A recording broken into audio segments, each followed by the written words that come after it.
Hi, welcome back to Dress to Quest. I'm Nathan. I will be your DM this evening. And I'm going to do a quick little intro for all our players, and we'll do a quick recap, and then we're going to jump right into it. Uh, Unfortunately, really quick, I just want to point out to those of you that have been following us, one of our players, Jack, had to leave last session. Definitely go watch last session if you missed it. It's a lot of stuff happened. But with that, let us do intros. So why don't we start with Chris? Hi, everybody. I'm Chris. I play Ayize Marley, the commissioned human wizard. Looking forward to tonight's game. Let's go to Erica. All right, hi, I'm Erica. I play Rin Swiftbow, Master Ranger, Wood Elf, and every game she summons her Falcon Bert. I love Bert. And next up is Eric. Hey guys, Eric Wahlberg. I'm a human rune knight and College of Swords bard, and I'm ready to part. And let's go to Space. Hey guys, I'm Space. I play Aspen, the Asimar Hexblade Warlock, Divine Soul Sorcerer. Excellent. And last but not least, Josh, are you with us? Yep. Oh, Josh, we can't hear you.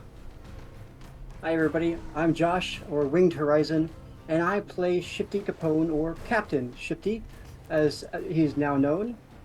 At least he'd like to be known. And I'm a halfling rogue that is going on this crazy adventure. Yes, indeed. And speaking of crazy adventures, let us do a quick little recap. So, last time we left off, our heroes had forged an alliance, a tentative alliance with the lizard folk. That alliance was further strengthened, though, when they saved the queen and her people from a coup that happened during a feast. There appeared to be a faction of lizard folk that were unhappy with the queen's leadership and struck out trying to usurp her. But our heroes were able to stop that from happening. In the following morning, you all set out to fulfill your second part of your request from the queen, which was to help put their guardian, an aspect of their god that they refer to as Thousand Teeth, to rest, as this aspect of Semuanya, their god, seemed to have been corrupted by something. While all this was happening, their companion Sethreth, the half-orc barbarian, was going through some trouble hearing voices in his head coming from his axe. His axe was promising him great power. When you arrived at Thousand Teeth's lair, you found Thousand Teeth, the Hydra, and they were quite corrupted. There were tentacles bulging out of their flesh, multiple eyes appearing on their heads when there should only be one set. And of course, Thousand Teeth's children, the severed necks of the Hydra that had continued to move after their death, trying to devour you and everything in their path. But you were able to defeat Thousand Teeth, putting the Guardian to rest. But in that moment, Sethreth tapped into the power, giving in to temptation, the power of his axe, and the voices turned him into some sort of tyrant that could sense the greatest fears of his companions, and he seemed to use that to his advantage, trying to twist them into submission. But this surge of power hungriness washed away, and Sethreth suddenly realized what he had just done, seeming a bit ashamed of himself as Aize scolded him. As he was reeling from this, Volric was in the carcass trying to figure out what was inside of it. As you all noticed, there was still something moving within the carcass, and as you started to pull Volric, the carcass itself exploded and turned inside out into this horrible, monstrous, gelatinous blob of tentacles and acid and bile, with too many eyes and too many teeth as it tried to devour you all, but you were able to vanquish it quite handily.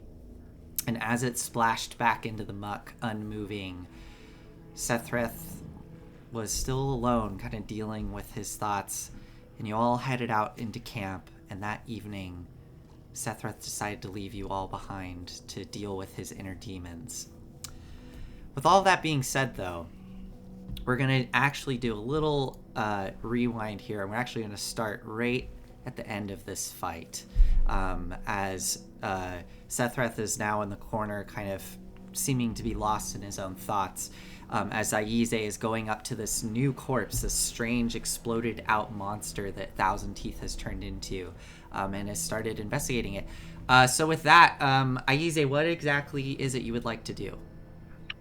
I'd like to take some samples of the creature. Okay. Very tentatively poke around, at least to determine the nature of the thing. Is it a plant, animal, mineral, whatever? I'll use nature. Nature. Okay, yeah. So go ahead and make a nature check. Oh, and while you're doing that, before I forget, because I keep forgetting to do this, and we'll get to that roll in a second, Aize. I did want to call out the person who made this map that you all see on screen today, that I used last week. Is a Reddit user I23BigC. I just wanted to do a quick shout out to them. I also wanted to do a quick shout out to the person who made the Lizard Folk layer map, which was Delita87 on Reddit as well. You can find links to their stuff on our YouTube page. All right, Aize, so you get a 25, is that right? Yep. Okay, so what does this look like? You're going up and are you like carving pieces off, or what are you doing?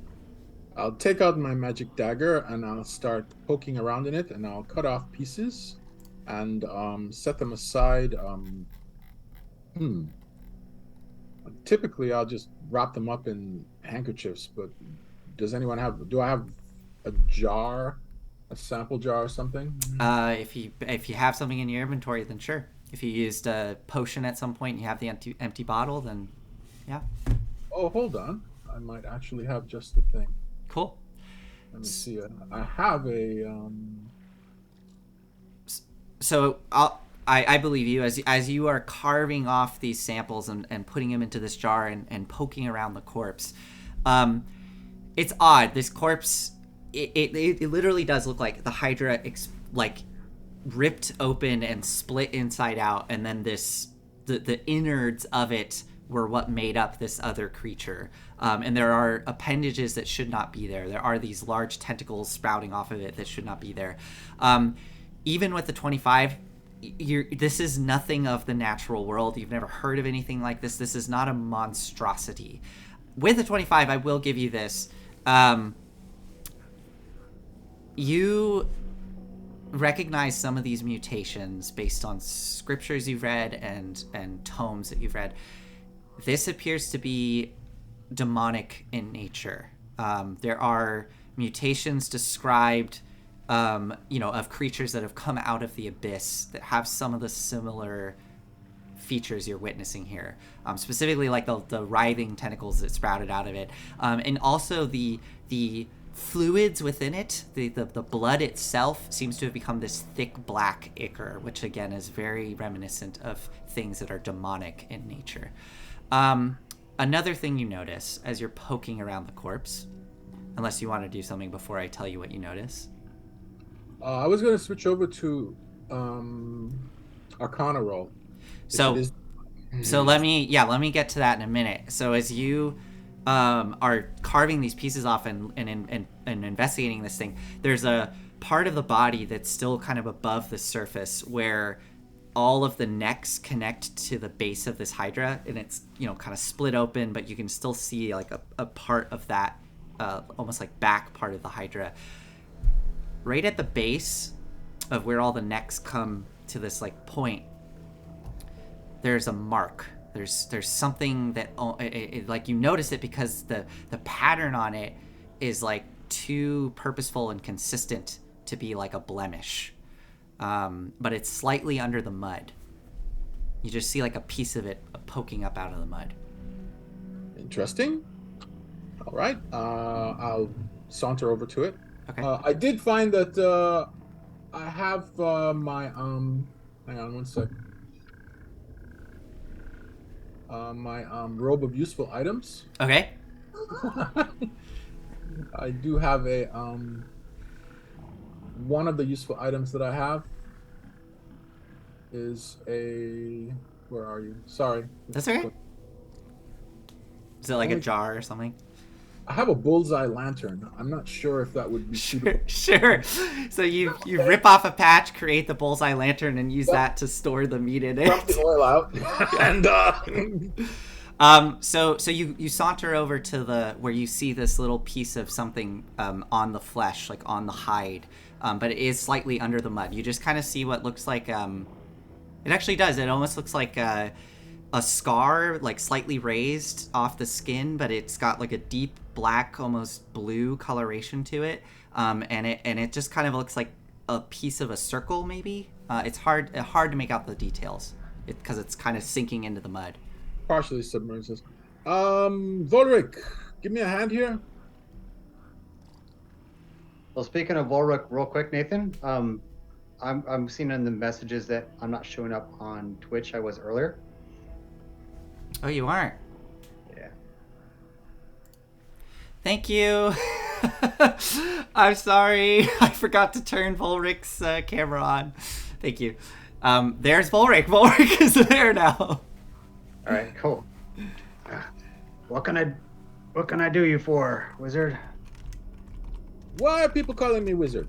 That's one. Well, never mind that. Mm-hmm.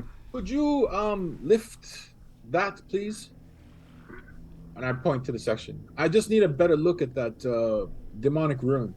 Okay. I'll walk over to it, and since I have only used my Giant's Might once, I'll go ahead and grow again to 9 feet tall.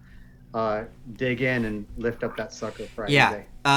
You don't have to make an athletics check for this because you grow to that massive size, and this creature is dead. So you are able to. It takes a little bit of time, but you're able to flop it over so that it into the mud, exposing the backside of the hide, which is. It's odd. It's like if you imagine the Hydra and then it's split open from the belly. That's where all the awful, demonic stuff is. And then there's still almost this like Hydra skin on top with the broken limp necks. And as it flops over, you can see that symbol now as the mud clears. Aize, what you see, as well as Volric, it is a raised scar seared into the flesh, deep blue, verging on black in coloration, and it looks like a spiral that just goes outwards. And there are smaller details kind of arcing off of it, like almost like little waves or tentacles coming off of it. And surrounding this scar, you see that there are like ulcers and sores that kind of spread out from where this brand is on the back of the Hydra. So Aize, you want to, what do you want to do actually with this information? What would you like to do next? Try an Arcana roll. Not a very good one, unfortunately. 11. Okay. Next, I will use this, targeting the rune. Okay. Comprehend languages. Okay. Comprehend languages. Okay. Awesome. So you cast comprehend languages, focus in on this symbol. With your 11, it's clear to you that this brand on the back of this Hydra, it was clearly put there via some sort of ritual. I mean, like, it's like a pattern. It's not like a blemish, like I said. But the fact that it's there, you are able to determine it was probably put there via some sort of magical ritual. You also, with comprehend languages up, how close are you getting to the symbol? Are you going to get right up on it to like really look at it? Yep. Okay, so you get really close to it, and you start to see within the brand itself, almost like intricate little fractals just going through the dark ink coloration, even smaller patterns of like sigils and runes. And with comprehend languages up, you're able to kind of decipher. It's very complex. You have to sit there for maybe a couple minutes reading through it. But this reminds you of a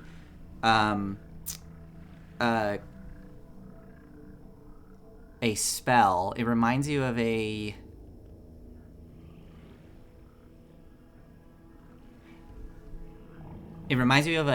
actually no.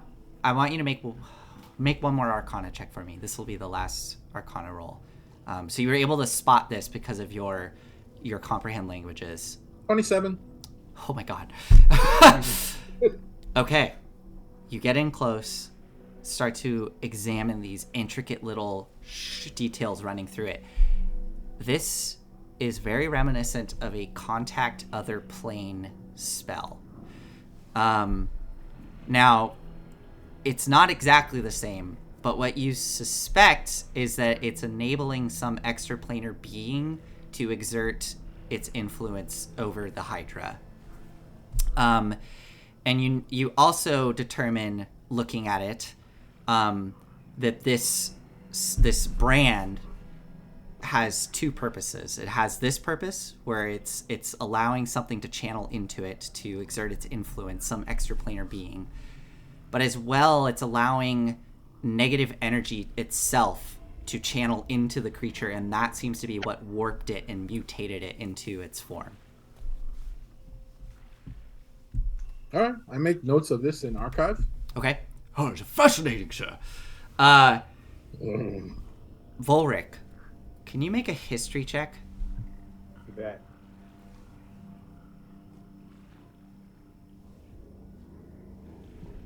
I have a lot of windows. Sorry, guys. That's okay. It's a 3-hour show, right? Uh-huh. Okay, good. A second. Now it's loading.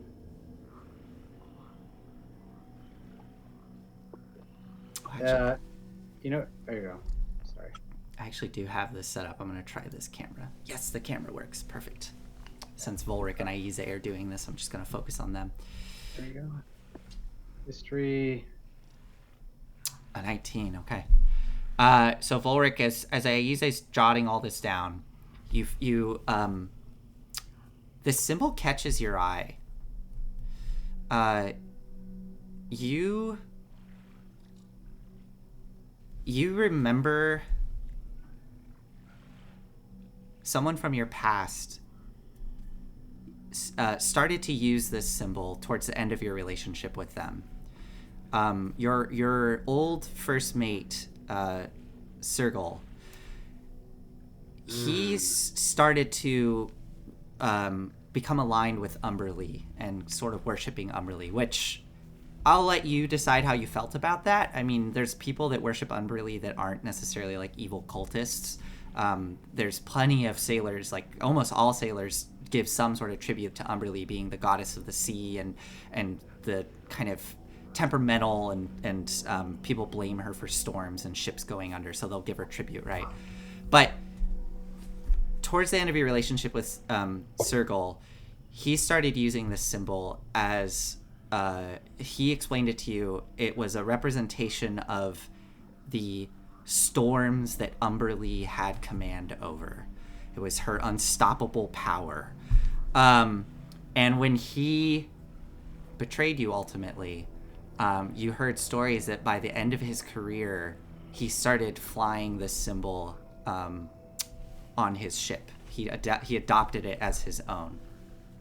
So this was both a rune of symbol, but it was also a rune of power.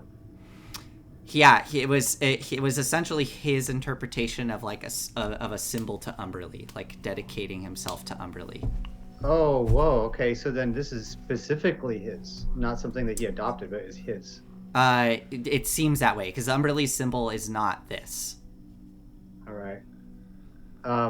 He might be visibly kind of shaken for a second, and then regains his composure. Mm-hmm. I know that symbol. Yes, you care to share? Yes. So it's based on a rune of power that can control storms and similar effects. But this is this is a unique version of that. It was adopted by my old first mate who betrayed me. His name was Sergal. It's very strange to see this here. Shifty, you hear Volric mention this name, and you know this name well because Sergal was the notorious pirate captain Sergal, who was the leader of Umberlee's tyrants. before they were defeated by the Lord's Alliance. You're talking about Serval. That one's gone. He was either destroyed or taken to rebels. Yeah, that's what I heard as well. But at one point he was alive, and this is a symbol that he flew on his pirate ship. You think Strange that to he- see this inside the beast? Where would he be hiding this whole time? Like, obviously not in Saltmarsh. Who would hide in Saltmarsh? From beyond, maybe. My investigation, as from what I could ascertain from also reading the rune, is that this is a contact of the plane spell that has been modified to channel negative energy, curse power, if you will, and also to control the creature to which the rune was attached, the Hydra. It would require a very, very complex ritual in order to do that. The rune itself is more complicated than a simple brand. Therefore, the creature was under extraplanar influence. By inversion, I would assume that it is probably demonic in origin. But to what end? That's Why? an interesting question. Why would somebody infect the god beast of the lizard men? A curious conundrum, if you will. Bodrick, you're saying that this is a symbol of storms? Well, To if I- be Yeah, please, specific, Nathan. Eric, yeah, please, yeah. In case Yeah. I misinterpreted what you told me. it's Sergal's interpretation of like a holy symbol to Umberlee. So like the Okay. normal holy symbol of Umberlee is I don't Okay. have it up, but it's like a different depiction of a series of things. This was his like he claimed that this was the true symbol to Umberlee. Okay, gotcha. Yeah. Yeah. Well, so to be more specific, this is based on the symbol of Umberlee, Oh, but you did mention it's that. his own distorted version of that. Ah, the mother of As I've- storms. I've come into contact with many worshippers of Umberlee, and they were quite fine folk. It's not by its nature an evil or a corruptive god. Yeah, But if you ever like been on many a gods, boat. But like many gods, it can be misinterpreted. I raise an eyebrow at this. So Nathan, you had mentioned to me that Sergal had adopted magics, but you'd said warlock, correct? By the end of his career, he was known as, I mean, people would just use the word powerful sorcerer, but, that's like, it's hard to say. Like, did he study? Was he a wizard? Was he a warlock? Was he actually a sorcerer?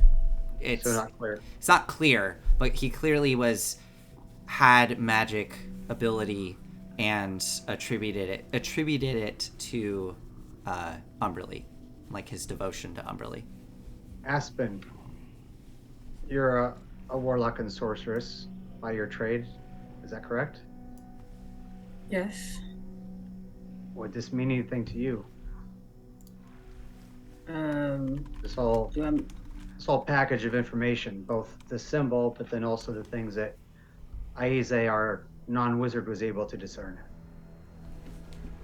Can I make a religion check? Yeah, See if I understand anything. yeah, go for it. 13.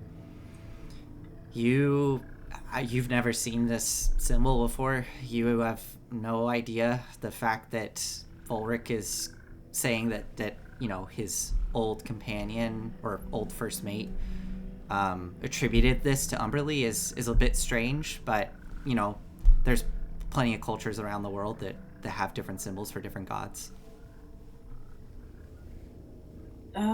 It just appears to be he just adopted this magic. I don't think anything of it, honestly. There's magic, and there's magic. I mean, any sailor worth his medal is going to be giving a little tribute to Umberlee. If not, they will most likely she's bad luck in her territory. You know, being the seasonal. But if the Cyril, he was the leader of the Umberlease tyrants. If he wasn't gone, and what they did do, they were known for capturing slaves. So that could be a connection. If perhaps he found a way back, maybe he made some deal with the devil.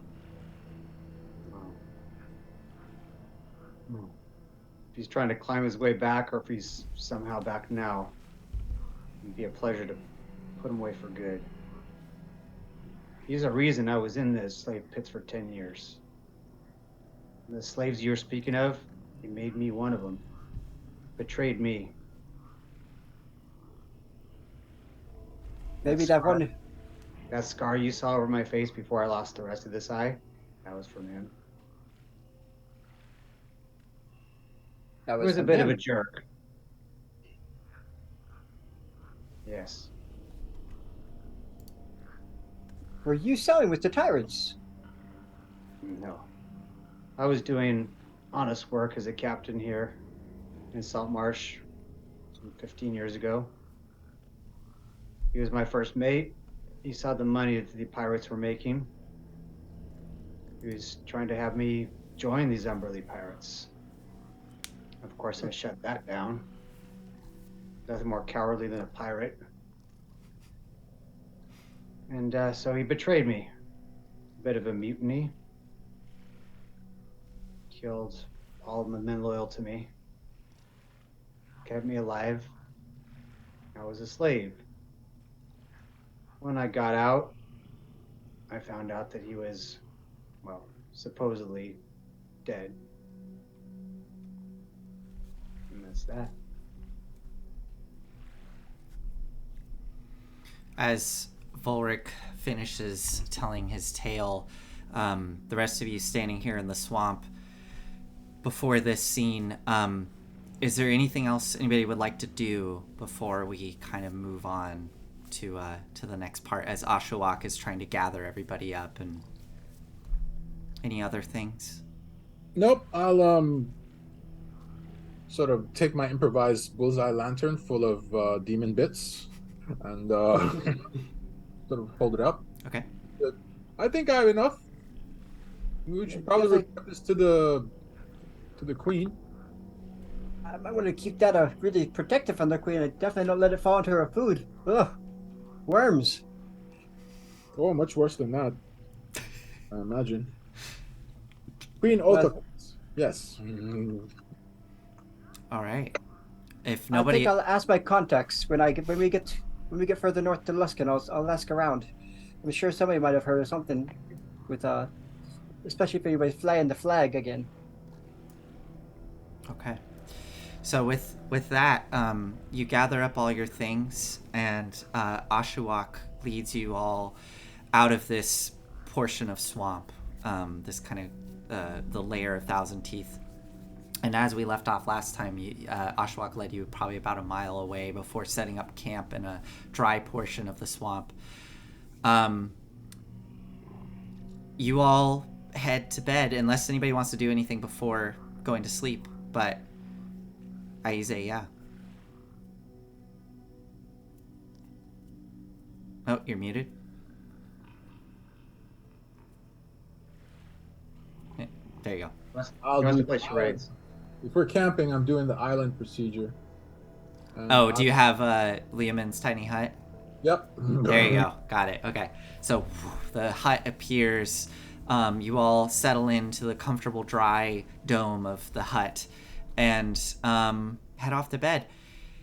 And the audience all sees as Sethreth in the middle of the night, as we left off last time, wanders off into the dark, looks back at all of his companions, and then continues off into the darkness, leaving them behind. The following morning comes around, and as you're all getting up for the day, Volric, the first thing that you notice as you kind of rise to meet the day is that right next to your sleeping roll, pinned into the a log that's just behind your head, is a dagger that's pinning a piece of parchment into the wood. All right, I'll look around. Somebody missing a dagger or a piece of parchment? Oh, hold on. Let me check. I have daggers. Yes. Archive, are we missing any parchment? No, sir. Nope, not me. Not us. Sorry. All right. I'll reach over and I'll pull it out and grab the parchment. Okay, you grab the parchment and you see that written on the front of it, it's folded up. It says Volric. It looks like it's to you. Indeed. I'll look around. Where's Sethreth? You don't see him anywhere. All right. I'll look for a second, listen. If I don't hear Sethreth, I'm going to open up the parchment, see if there's anything inside of it. All right, you peel it open, and inside you see a letter, script. I don't know if you've ever seen this writing before. Probably not. But it is a letter. You do notice at the bottom, though, as you quickly glance over it, there's a little splotch of blood. It looks like pushed in with like a thumb. And then written in the same blood ink, it says Sethreth Bloodtongue. This is from Sethreth. I don't like where this is going. All right, I'll read it out loud then. Pick it up. I look at it. Very serious and concerned at this point. Good day, my friend. You must have questions about why I left and where I have gone. This will not be easy to tell, nor can I clearly find the answers you deserve. I will try in my poor hand script to tear the riddle that has led me to this point, to leave the ones I care so much about. Since I returned through the portal and the loss of Diora, I have not been the same. I have felt an ache that can't be healed. Now with companionship, or the constant drinking of rum and ale, I now know my love for Diora was childish. The loss still cuts me deeply, and I continue to weep. There also have been changes within me, within my soul. Something I haven't told you or my brothers and sisters in arms. My axe has started to commune with me here. Merge, tell me secrets, tempt me with knowledge of my heritage and the power it holds. I fear I'm losing my grip, my friend. I can't stop it. I know you've seen me change. I see it in your eyes. The constant pressure of the axe, ever present, demanding. I feel it. I feel the red-hot rage burning in me. The drive to devour, control, and conquer all around me.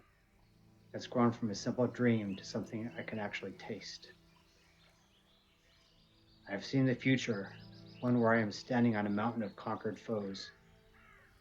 Amongst the towering pile of corpses are you, Aze, Ren, even the new members, Aspen and Shifty, all crushed, bloody, and broken beneath my feet. I fear what I will become, my friend, of whom I will hurt once I lose control. I care far too much for you all to allow this to happen. I have decided to leave. Ah, Sethreth, you dumb boy. To protect you all from the monster within, and in turn, I will have to allow my axe to take me. I must know my past, my heritage, and my people. Sadly, without this knowledge, I can't exist. I give my word, I will not stop until I regain control or die trying. Volric, do me a favor. Have a pint with Aze from time to time. Hug Rin and Bert when they are down. And most importantly, please stop getting corrupted and dead. This is getting past a joke, you silly old fart. Now I know he intends to defeat us through insults. Oh, and leave breadcrumbs at the local inn as you grow. And if the gods so wish it, I will return to you all someday. One more thing. Keep an eye on Aspen. I look at Aspen. A fallen angel is something to fear. Until we meet again, your brother in arms, Sethrith Bloodtongue. I fold it up respectfully and put it in my belt. I swear the next time I see him, I'm going to whack him with the end of my wand repeatedly. I think he has a cursed weapon. I think that you have a fantastic penchant for stating the obvious, but yes, cursed weapons can be gotten rid of, after all. Yes. Do you have like a remove curse? No, No. Maybe we should try to find a scroll for that because it sounds like he's got some demons inside that thing. Maybe he shouldn't find a family after all. Like well, I knew he's that already angry enough. anyone not attached to a weapon is bad news. Of course, if this axe is sentient, it's going to want to separate him from his allies, from his friends, us. Ren, I think we need to track him down. Or keep an eye on our backs. When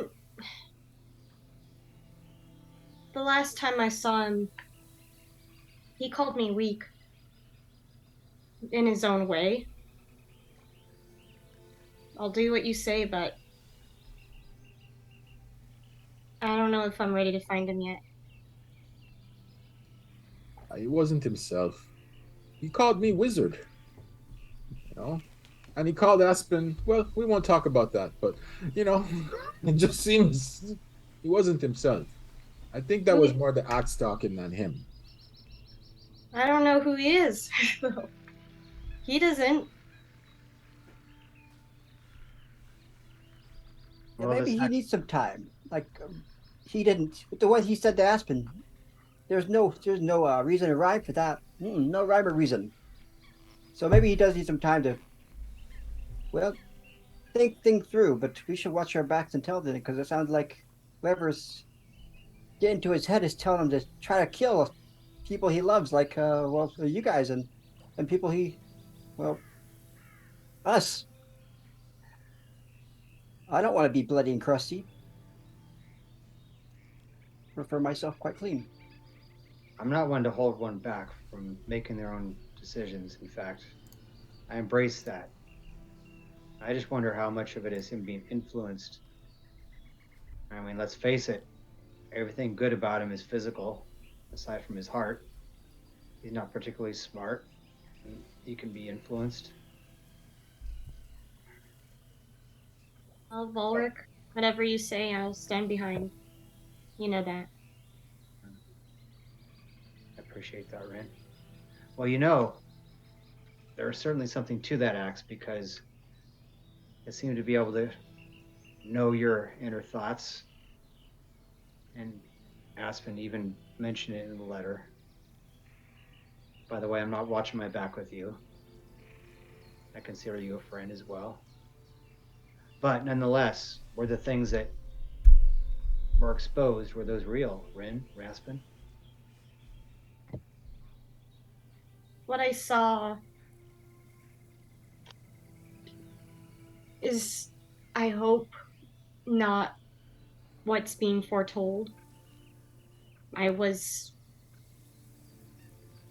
betrayed by everyone, felt. Everything that I feared the most is what I saw, and I couldn't fight, not how I normally do. And I was afraid of Sethrith. I don't know we fought next to each other for so long, but it's like I don't know him anymore. It feels more and more like this axe is manipulating him. So you're saying you saw a future, a potential future, not just something that's part of your past? I was at my home that I left. I didn't run away. It was by choice. Quite boring story, actually, but I saw everyone looking at me with such hatred and having me run out. I don't know how he knew, how he saw it, but it felt real.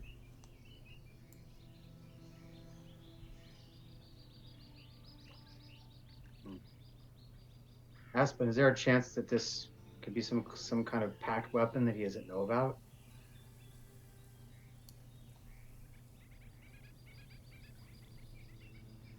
Honestly, I cannot say. I mean, you are his friends. You should know. You've been traveling together for so long now. You should know more about him than I do. I have no idea. And honestly,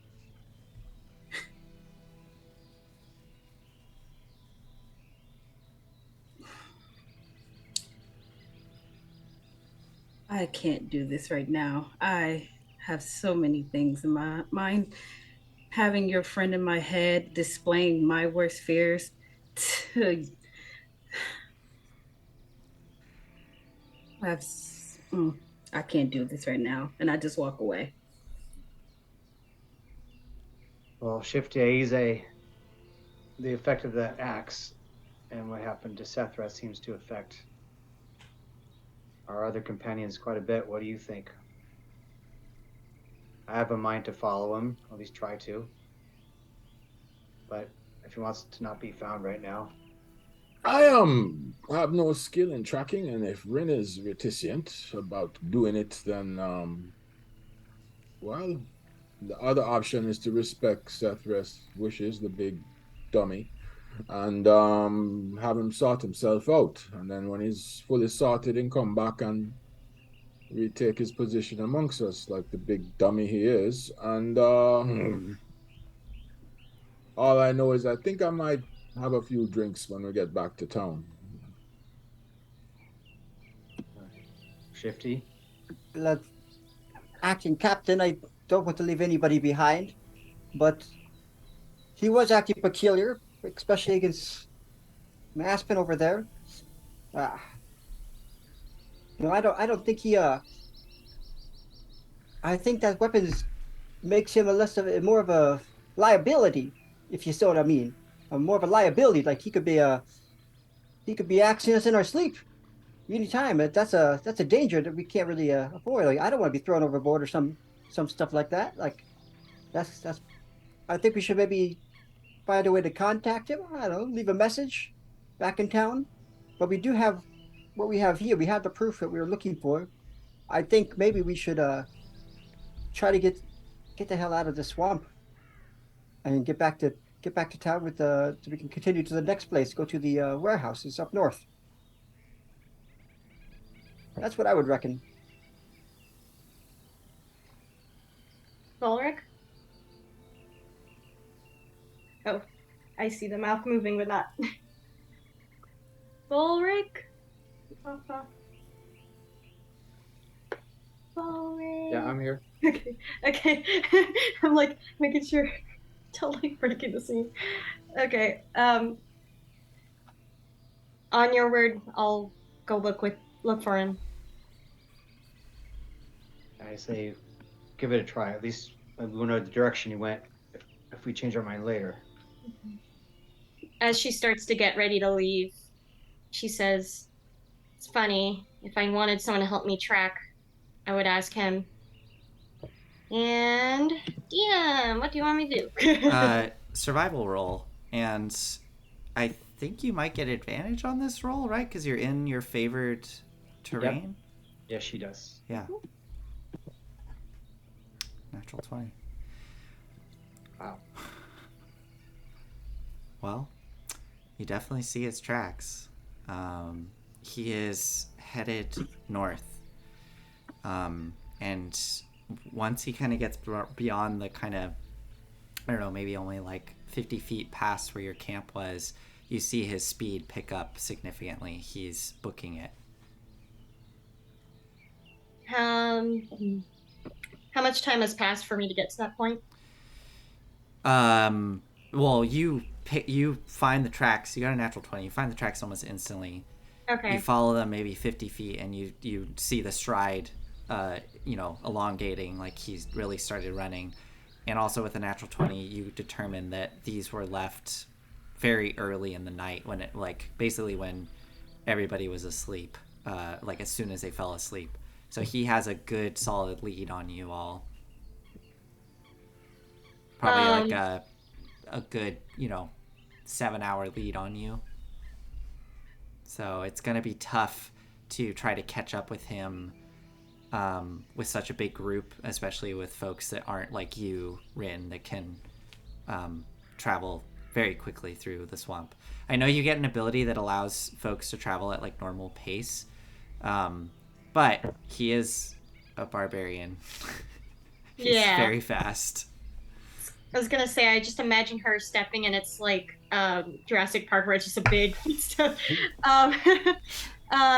She's going to obviously not fully make it, but I'm gonna assume she has some scratch paper on her person, and like scribble down a note in charcoal and send Bert back to group, just sharing that same information that he's heading up north, and goes at least a few tens more feet just to see if she could find anything else that he left behind.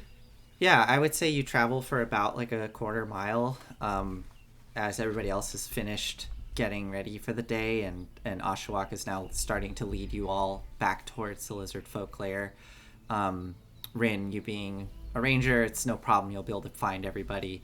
But you follow it for probably about another quarter mile, and that's probably when you send Bert back, and that's when you kind of put it together in your head, like, to try to catch up with Sethreth with such a big group is probably not possible. You could keep following and maybe like travel through the night if you wanted to, but it's going to be very challenging to try to actually catch up with him. What do you do? At this point, would I be able to do any extra rolls just to get any, maybe not information about where he's going, but anything about his condition? I'll let this survival roll carry over. Okay. Based on the stride, he seems determined and like healthy. You don't find anything that would indicate that he's like physically harmed in any way. Being able to determine his mental state based on tracks is going to be pretty difficult. I don't think you can quite tell, Not like handwriting? No. Other than, like I said, like you, these look like determined strides. Like he is booking it. He is moving with purpose and quickly. Where he's going north. The things that are north are Saltmarsh, Leylon. Further north, there's Neverwinter, which is the big city to the far north. But that's kind of up to you to decide like where you think he might be going. Okay. At this point, Rin's just going to turn back to try to find the rest of the group. Okay. Yeah, without issue. So as you all are going through the swamp, Rin eventually rejoins you after about an hour. And Oshawott continues to lead you north. It took about a day just to get to Thousand Teeth's lair. So as you are moving throughout the day, Oshawott, being so familiar with this area, is able to guide you past any threats. Once more, you see some of the sights and sounds that have become that you've kind of noticed on your way down, with the remaining pieces of like armor and equipment sticking up out of the mud, things of that nature.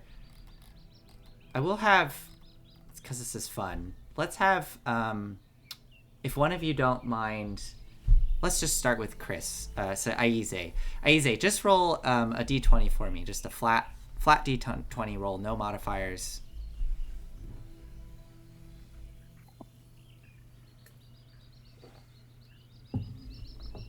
5? Okay. As Ashwak is leading you through the swamp, towards the end of your journey, as the sun is starting to go down once more, he slows you down and looks off to the right, kind of deeper into the swamp. And I would guess that Rin and maybe Volric are up towards the front of the group. Rin, you feel the temperature drop significantly. You like you step into a cold pocket. And following Aize's eye line, you see that probably about 30 feet away, there's just this abandoned hut that's like sunken into the mud. And Ashwak kind of like shrugs his shoulders, looks back at you all. We should keep moving. And just avoids the hut, leading you past it. I don't know if anybody wants to do anything with this, but otherwise Ashwak just tries to keep you moving. I'll message him. Okay. And I say, what was that? Bad fungus. I believe you refer to it as brown mold. Sucks the life right out of you. Yeah, keep moving. Okay. So you move past this little sunken hut and continue towards the lair. As the sun dips below the maybe horizon. you should cast Fireball. Cast Fireball on the hut. Yeah, warm it up a little bit around here. That was a message, Josh. That was pseudo telepathic. Yeah, that's true. Yeah, message you wouldn't have heard. Nobody would have heard that. That would have been between. He's a telly, I see. Yeah, One of those tellies. All right, so yeah, by the end of the day, you find yourselves getting led up to that familiar cave entrance to the lizard folk lair. Ashwak lets out some quick staccato cries as the massive lizards come out of the mud, the guard dogs essentially, and leads you past into the stone interior of the lizard folk lair, bringing you into the familiar queen's chambers, the throne room rather, to speak with the queen. As you are brought before her, you are actually initially led into this throne room, and it is relatively empty. There's just some guards within there that seem to kind of straighten up as Ashwak leads you in. Ashwak says some quick words to them, asking them to go retrieve the queen that they've returned. And you have a little bit of time waiting here in the throne room before, unless you all do anything, eventually the doors open behind you, and the queen comes. Actually, no, the doors don't open behind you. She seems to appear from the back of the room. You're not sure where she came from, but she appears from the back of the room, kind of out of the shadows, flanked on either side by two guards, and she goes up into the throne and addresses you all. Ashwak bows, looks up towards her. My queen, I can confirm that Thousand Teeth has been laid to rest by these folk. I believe they have more to report to you. And they step aside and let you all step forward towards the queen as she gestures to you all. What do you have to tell me? Please. Well, do you want the good news first or the bad news? Why don't we start with the bad news? Well, then I'll let this guy take it. I point to Ulrich. Okay. I don't like giving bad news. Yeah. I'll let Aze say. I don't like to give bad news out of it. Thank you all. I'm going to give both the good news and the bad news. Okay. Bad news first. Thousand Teeth is no longer with us. We dispatched it.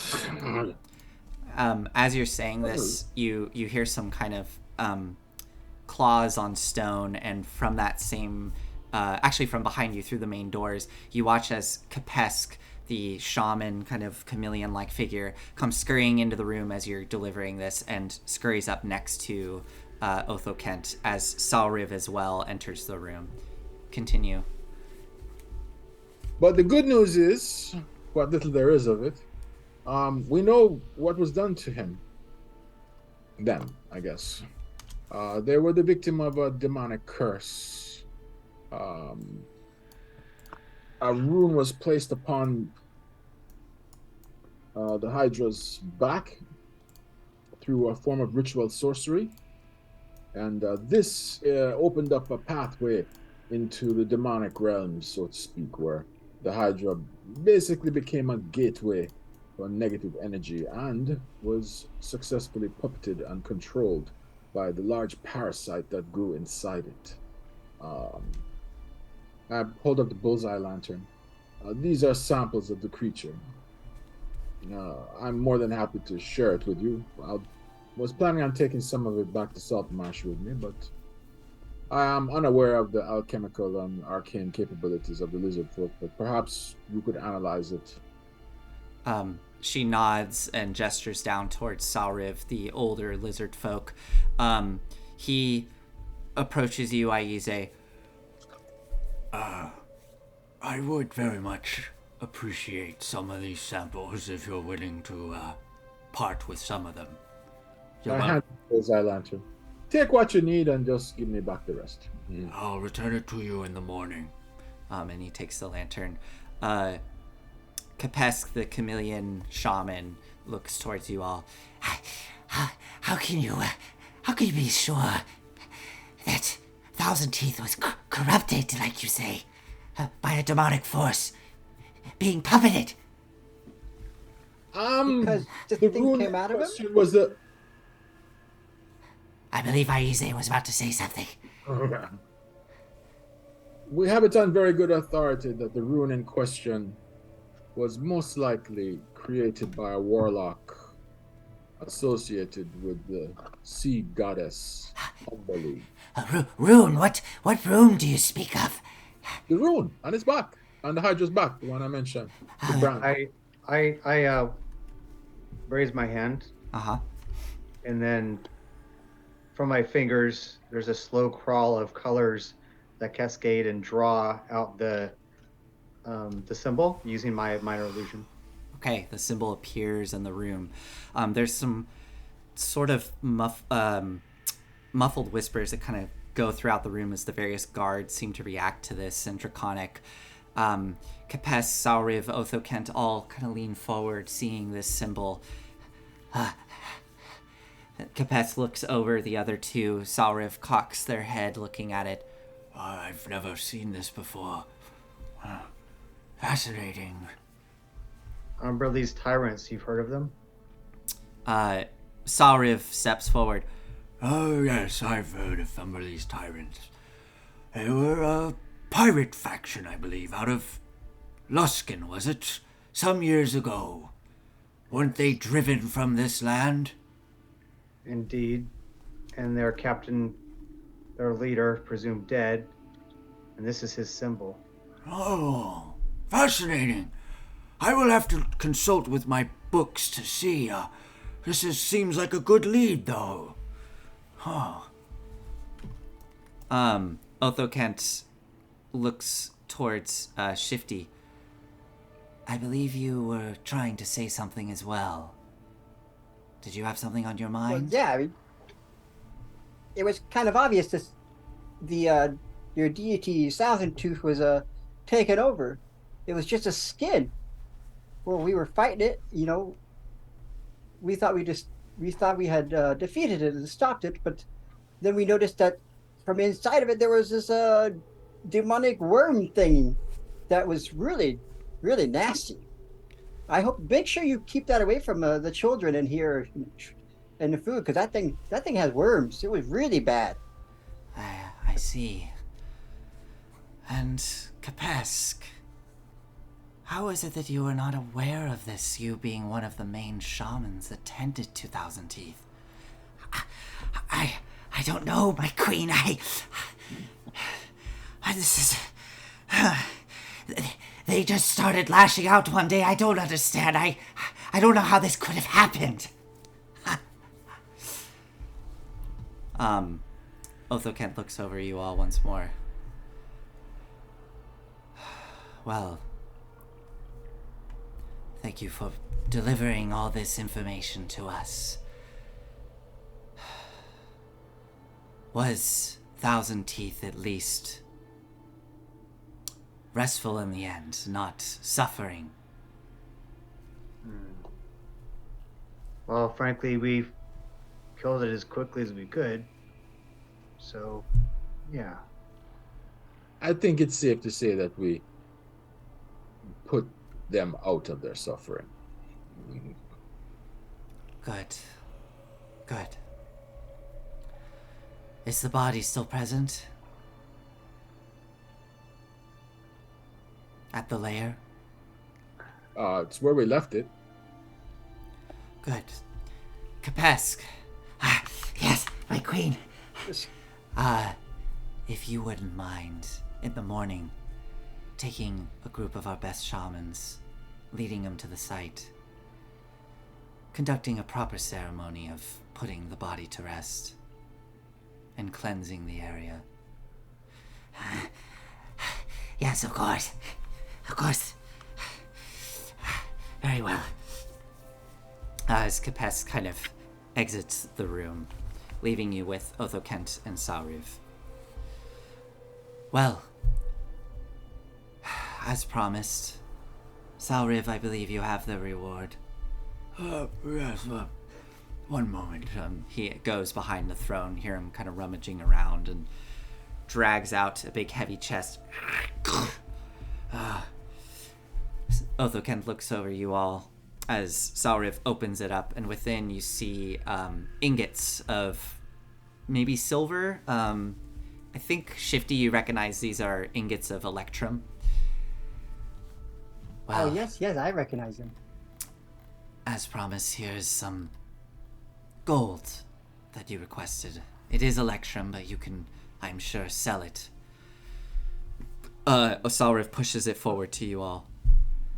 Also, as a thanks for saving me and all of us during the coup, I would like to grant you this. And you see that at her side, she had a helm, like a metal helmet resting at her side that actually it has pieces of metal, but most of it appears to be made from hide. And engraved on the metal itself are what look to be like waves engraved within it. On the like metal little visor and kind of metal cap, there's like a leather piece that runs down the back. She picks it up, hands it towards you all. I believe that this will aid you greatly in what is to come. And extends it out to you all. I don't know who's gonna step up and accept it, but she's holding it out to you. Kitty scramble out and, scramble up and like, what's to come? She passes it down to you as you have it in your hands. This will enable you that are not as comfortable within the water to be a bit more comfortable. Should grant What do you you know? should grant you the ability to swim through the water with ease, and even allow you to breathe within it. Not unlike my cloak, then. I did notice that, yes. I believe this one is similar in some regards, but that cloak... Does it have some protection too? No, I mean, if something were to fall on your head, it wouldn't hurt as bad. Well, I can tell you from experience, my friends, it is a useful item. So what do you think? Look, do you want to have a helmet or a cape? Oh. I look much better in this cape, I think. Very well then. And then he just says, "Thank you so much, Queen," and then he puts it on proudly and looks pretty goofy in it probably as he tries to fit his big head around it. Yeah, into it's too big for your head. But this being a magical item, you are aware it will adjust and fit to your head with time. As you're standing there with it, the chest there before you, Otho Kent nods her head and says, "Well, if there's nothing more, I will be sending you out with some ambassadors in the morning back to Saltmarsh with you to go over the logistics of this alliance with Saltmarsh." You may have noticed, Queen, that one of our members is missing or no longer with us. You I see, did. perhaps you can, for the big guy, I'm not sure, maybe there are some issues with, I think he might be lost in the swamps or something. So if you do see him, let us know or keep him safe. He seems to be going through some, well, hopefully not in, and I look back, should I say anything? I kind of actually I message him in my Okay. head. I say, you can stop there. If just keep an eye out for him if you could. He seems to have lost in the swamps here. Kind of dangerous place, but we didn't want to look out for him because we wanted to get back to you with the information. All right. Well, thank you for this. I will spread the information out and let all of our warriors know. Would you like them escorted back to you if he is found? Yes, send him to That would be- Saltmarsh. To Saltmarsh. Well,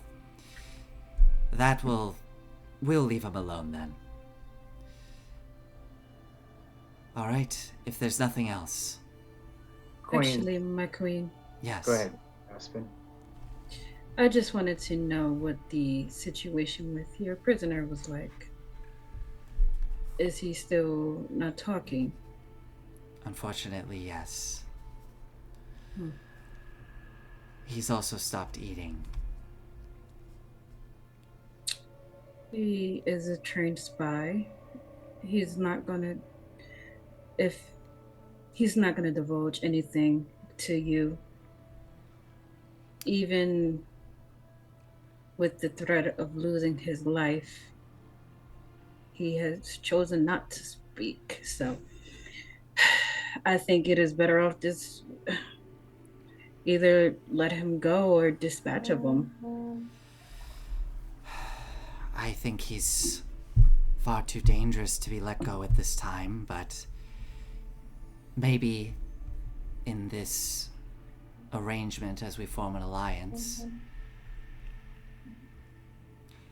we will have him sent back with you as he is your kind, and let your leaders decide what to do with him. How does that sound? A mercy he shouldn't be given, but it's up to you, my queen. I think it will show a sign of good faith that we are not all monstrous creatures to be feared. I think it will help us form this alliance on good terms. Queen Otho Kent, if I may. Yes. Well, the five of us remain here. We still have full intentions to forge some kind of alliance and help you take out the Salwagan. I can't promise how things will go in Saltmarsh. I do think they will go better than bad. But us, you were to hire us to help you take out the Salwagan. We can do this, yes, of course. But to be clear, this is not a mere small band of Sahuagin. This is an army. You clearly are very powerful, but I'm afraid if just you were to be sent in, you would be overwhelmed. And we could use all the help that we can get. Well, at the very least, my arm will be tired from swinging my sword so many times without help from Sethrith. Huh. All right. Fair enough. The electrons appreciated. You know, we have a bit of a history in our group of risking life and limb over and over, and although the reward for us back at the Isle of Dread was an escape, we didn't come up with much of it, so I tend to push a little bit more than I used to for the loot, so to speak, so it is appreciated. I see. Well, I find that keeping things professional on this level and adding some wealth to it usually helps things go over smoothly and can help with loyalties. So, I'm happy to do this. Indeed. If there's nothing else, I'm going to retire back to my chambers. Have a wonderful evening. Queen. She bows and is escorted out with her guards back to the back of the throne room and leaves. You all are, it's the evening. You all are back in your chambers unless you want to do something else, but you have the night. Is there anything you would like to accomplish in the lizard folk lair before, doing whatever you would like to do next? How much electrum was there? So going through it, as you get back into your chambers and count through, I'm going to give you the gold value because just to convert it. This is 1,200 gold worth of electrum. Nice. Very nice. Eloise, it's your lucky day. Yes, I will. Thank you. If we split 6 ways counting Eloise, then it's 200 each. She will gladly take it if you all let her. I'm posing that as a question to the group. I said, well, she's an NPC, so she should get. Oh, wait, never mind. Dead without Eloise. That's fair. She was on the brink of death. I think that's a fair trade. Yeah, and she, there's so many NPCs, it's easy for me to forget that there's one with you. She's been a little quiet, as despite the healing, it seems like that bile that covered her body was severe enough that it has left like scars on her arms and to a lesser extent a little bit on her, like on one side of her face, from where it hit her full force. So yeah, she didn't get out of that unscathed. She has been marked permanently by that creature. So I would say that Aspen, you notice that every once in a while she seems to be kind of like rubbing her arm and seeing the scars that are now there. After, well, I'll wait. I'll look at Shifty. Gather my money for me. I'll be right back, and I will just grab her hand and walk out the room. Okay. Do I know my way back to the bunking area, or? I mean, it depends on how far you go. Like, where do you want to go? I just want to go back to where we rested the night before. Yeah. I mean, that is where you are. You were in that bunk area at this point. Okay. So you just step out of the room into the hall. Yeah. I'll do that. Okay. You're out there with her. Are you okay?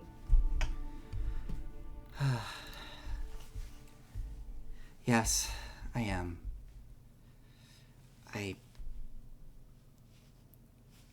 still feel like my skin is itchy, kind of everywhere where that bile touched me.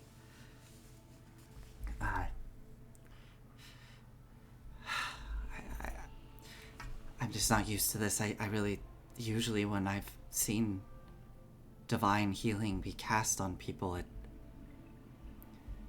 it removes most marks.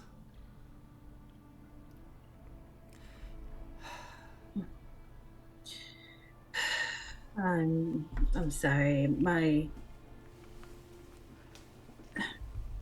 I know you heard what Sephiroth said,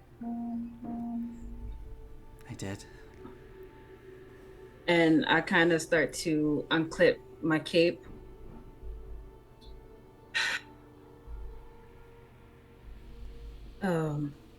Ever since I fell, I have kind of lost touch with my divine powers. My healing, although strong, it it doesn't, I've noticed that it's not, uh, I'm sorry. It's okay, Aspen. It's okay. I don't think it's you. I really think whatever that thing was. I heard Aize speaking that it had demonic connections. I don't know much. I'm not as well versed in my scriptures, but I know that demons are things that can leave lasting marks on the world. I don't think it was you. Trust me, I'm very thankful, and I don't blame you in any way. I should have, no, I should have been strong enough to deal with.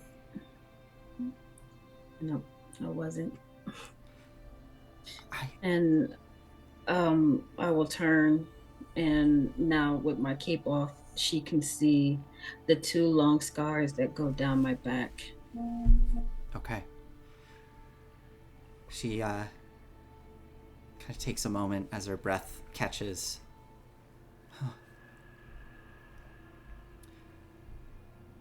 Do you mind me asking why they're gone?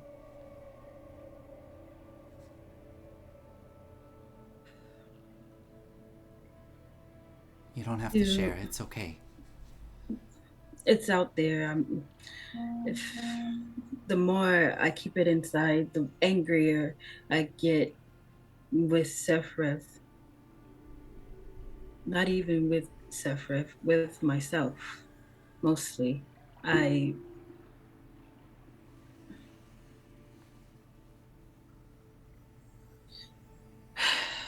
sorry.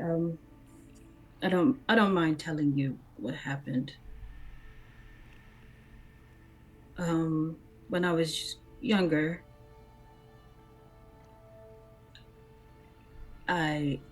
well, I'm sorry. It's just when I talk about this,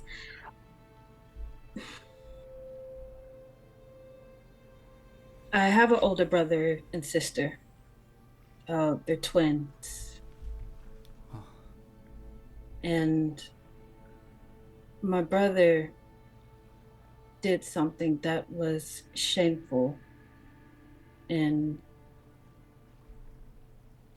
I took the blame for him.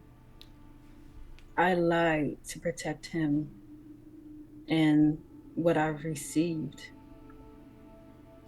the punishment that the gods, my father, what they bestowed upon me was to kick me out, strip me of my divine power,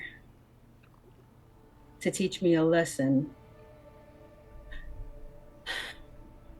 This was Torm?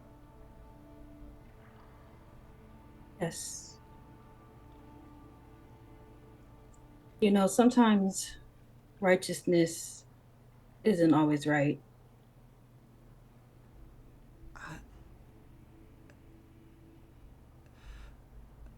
Well,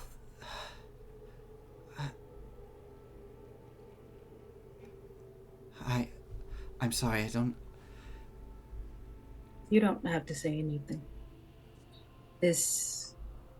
My relationship with my father is my own. Well, surely he had a good reason. You said it's a test. Maybe this is... There's got to be more to this. Uh,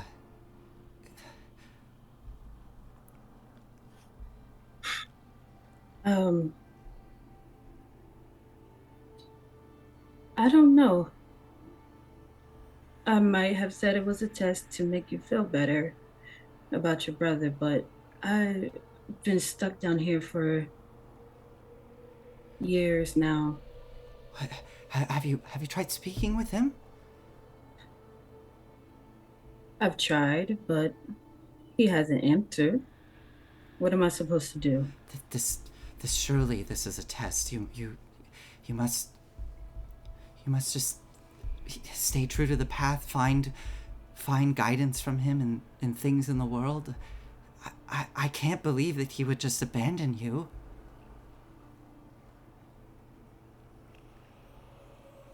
I'm sorry. This is clearly. Thank you for sharing this with me.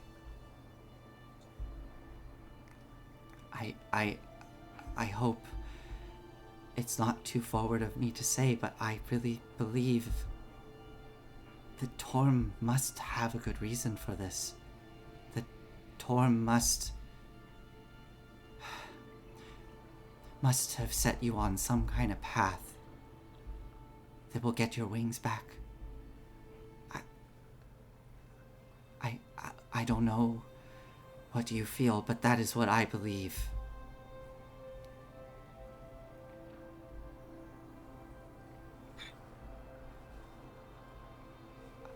Have I overstepped? No. It's fine. I think I've just given up hope on him. Oh, Aspen,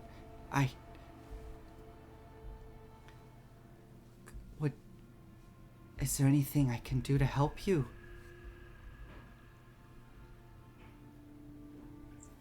I have very limited ways of communing with Torm. Perhaps we could do it together. I could reach out to Torm and ask questions.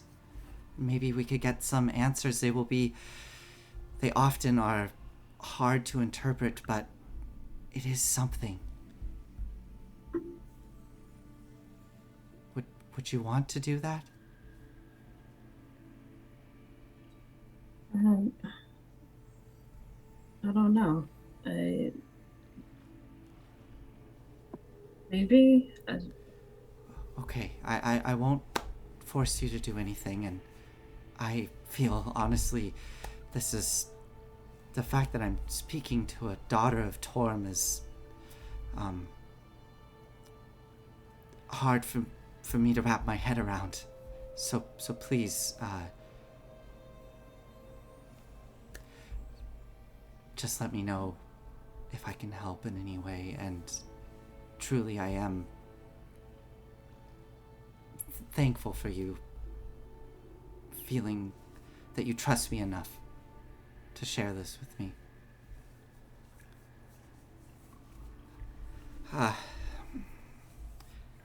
She kind of reaches out a hand and just touches you on the shoulder. I don't know if this would help, but do you want a hug?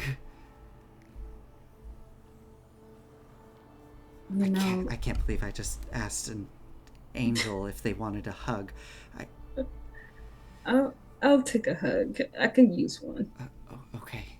And she will give you an embrace.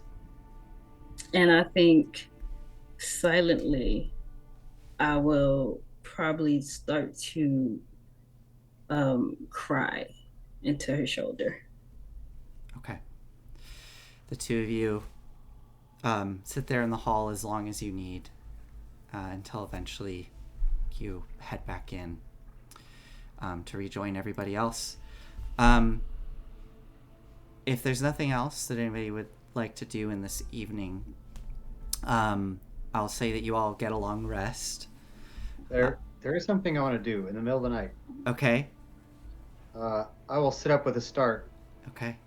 and I'm going to make my way over to Rin's quarters And Yeah. either knock on the door or the threshold. So you are in a barracks essentially. It's just like a bunch of hammocks, and you're sleeping with the other lizard folk warriors. So you go over to Rim's hammock. Yeah. And first I'll try to message her. Okay. See if that can break through whatever trance she's in, since she's an elf. I think it does. I think it comes through. Yeah, Rin, you hear Volric's voice. Just kind of shakes it off and just kind of looks around. And you see me, well, you probably would have heard me coming. I'm standing fairly close.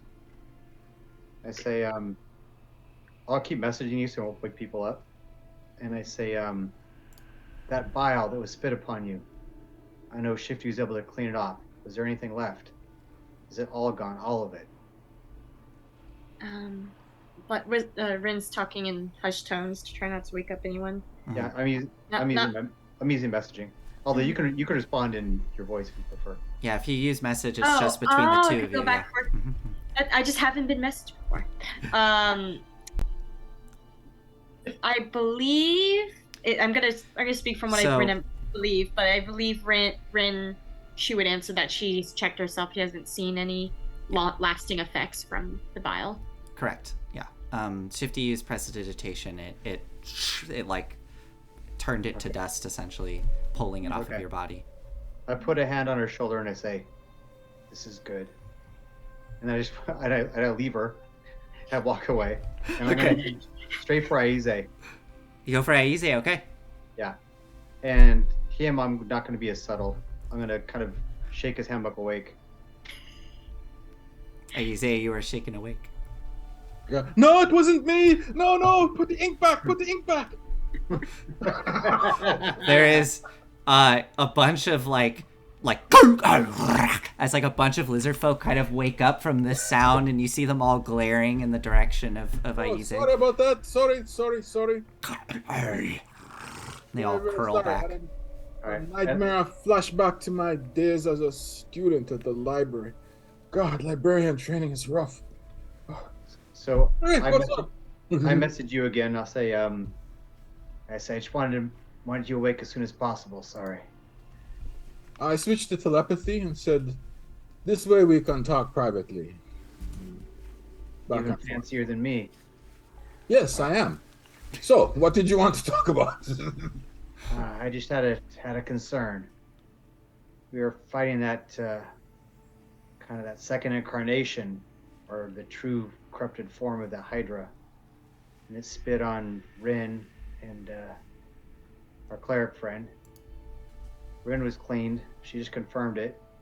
Mm-hmm. Is there any chance that this thing could have corrupted her, cleric? Yes.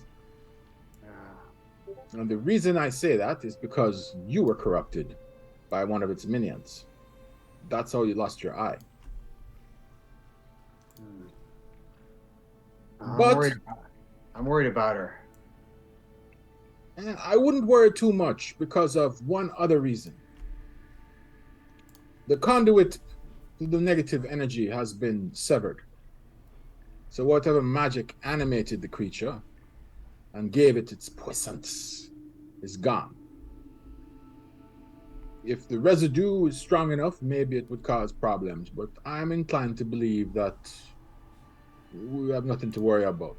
However, I would wait until we receive confirmation of this after, hold on, one sec. Archive, gotta look up my Lizard Man book. Oh, yes. What is it? It wasn't Kapesk, and it wasn't Ashawat. Sauriv? Salrith, there we go. And Yes. it wasn't Ertos. Ertos is dead, he is a traitor. Right, it was after Salrith does his analysis, then I suspect we'll have some more information, but yeah, they should be fine. Also, considering the effects that you succumbed to occurred almost immediately, within a few days. It's been a day, and I don't believe Rim has sprouted anything or started coughing up any black stuff. Likewise, Eloise. All right. Well, good. Eloise has been through enough already. She now bears the scars of our combat. I guess in a way it's about a badge of honor. Absolutely. I'm just worried about something else. So thanks for easing my concerns. No problem. I'm You- always here for you, Volric. You can go back to sleep, friend. I shall. All right. I must remember to put my ink away, though. You all go back to sleep. And with that, as you have your long rest and wake up the following morning, I think we're going to take our first break because we're right about that time. So we'll be back here shortly, maybe 5 to 10 minutes, kind of in that range. And yeah, we'll return back to the story and see what happens next. Was there anything any of y'all wanted to say before we go on break, or are we good to just jump right into break? I'd like to make a really quick. We'll be mentioning this a few times, but I like to get people excited about stuff in the works. Two things. I'll be vague on one and not on the other. We are going to have a new party member joining us in 2 weeks. Full cosplay, full backstory, wonderful player. Several of us have played with that person before, so look forward to that. And then in January we are going to have a guest player, and that guest player is going to be none other than Peter Atkinson, who is going to be cosplaying. So Yes. that will be a little bit later in January, but so excited! I want to mention now. Yes, very exciting. We look forward to it, and yeah, we look forward to our new player joining us, which you'll just have to wait and see who it is. All right, we will see you back here in a little bit. Yeah, see you soon.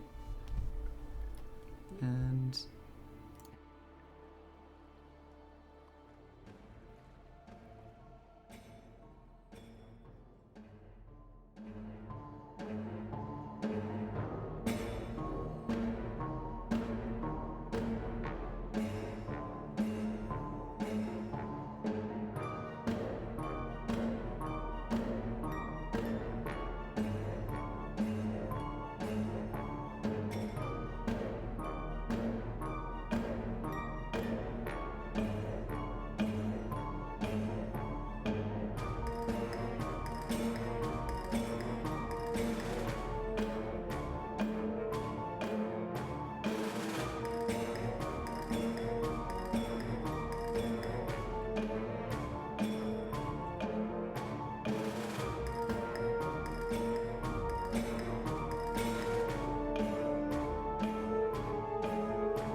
Hello, everybody. Welcome back to Dress to Quest. We're done with our little break here. I don't think we have any more announcements. We made those before the break, so we're just going to jump right back in.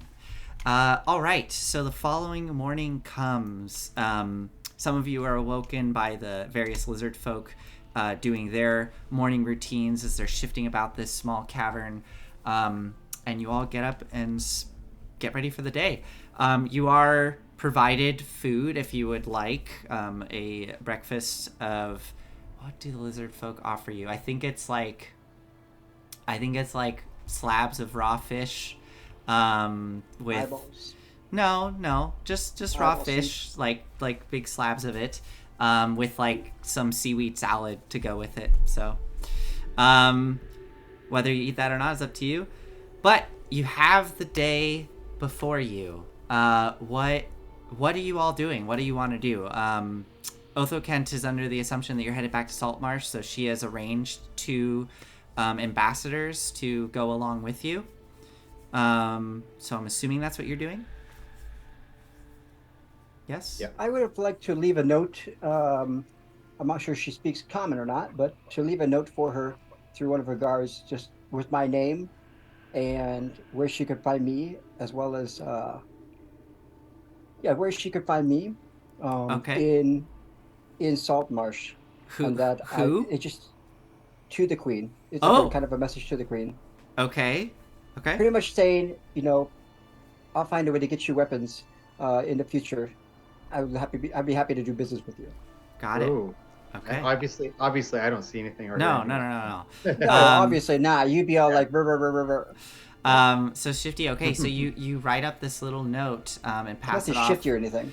Pass it off to one of the guards. Probably, I'd say you pass it off to Ashwak. Ashwak nods and tucks it away. And they say they'll pass it off to the queen once they can.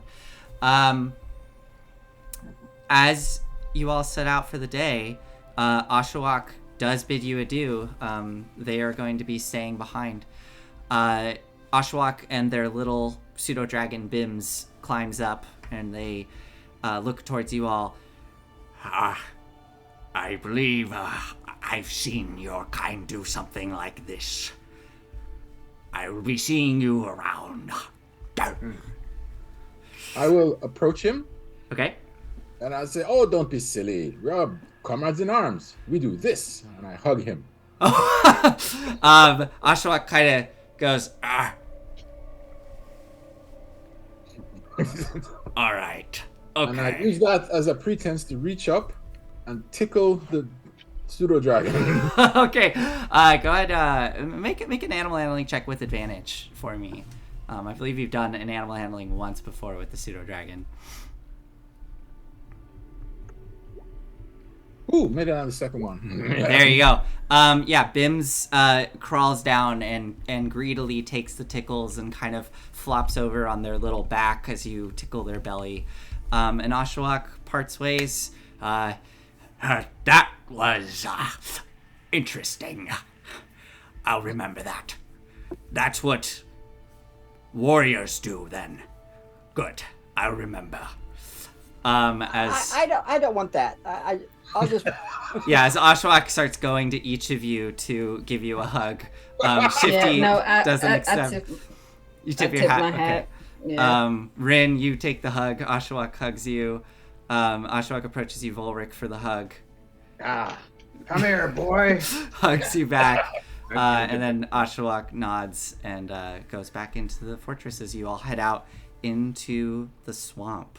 So as we're heading out, Ashwak forgot about our special handshake. Oh, yes. Ashwak attempts to do the handshake with you. I'll just, I don't have Ashwak's stats up, but I'll just do a quick flat deep 20 roll. They do okay. They kind of manage, but it's not exact. Yes. That's right, Ashwak. You're getting it, yeah. as we're heading out, Not used to we're it. heading out. Yeah. I'm sorry. Go I ahead. apologize. Go ahead. Are you done? Yep. Okay. Apologize for jumping in. Yeah, you're good. Oh, Zoom. Okay. So as we're walking out, I'm going to cast a minor illusion on the kind of back shoulder of Aize's cloak or robe. It looks like poop, like a bird or reptile. Okay. And then I'm going to say, pseudo dragon left you a present, and I use my deception to try and further convince him when he takes a look at it. Go for it. Make a deception roll. Oh, you should have told me. I could have 18. used. I use I could have a been a smell.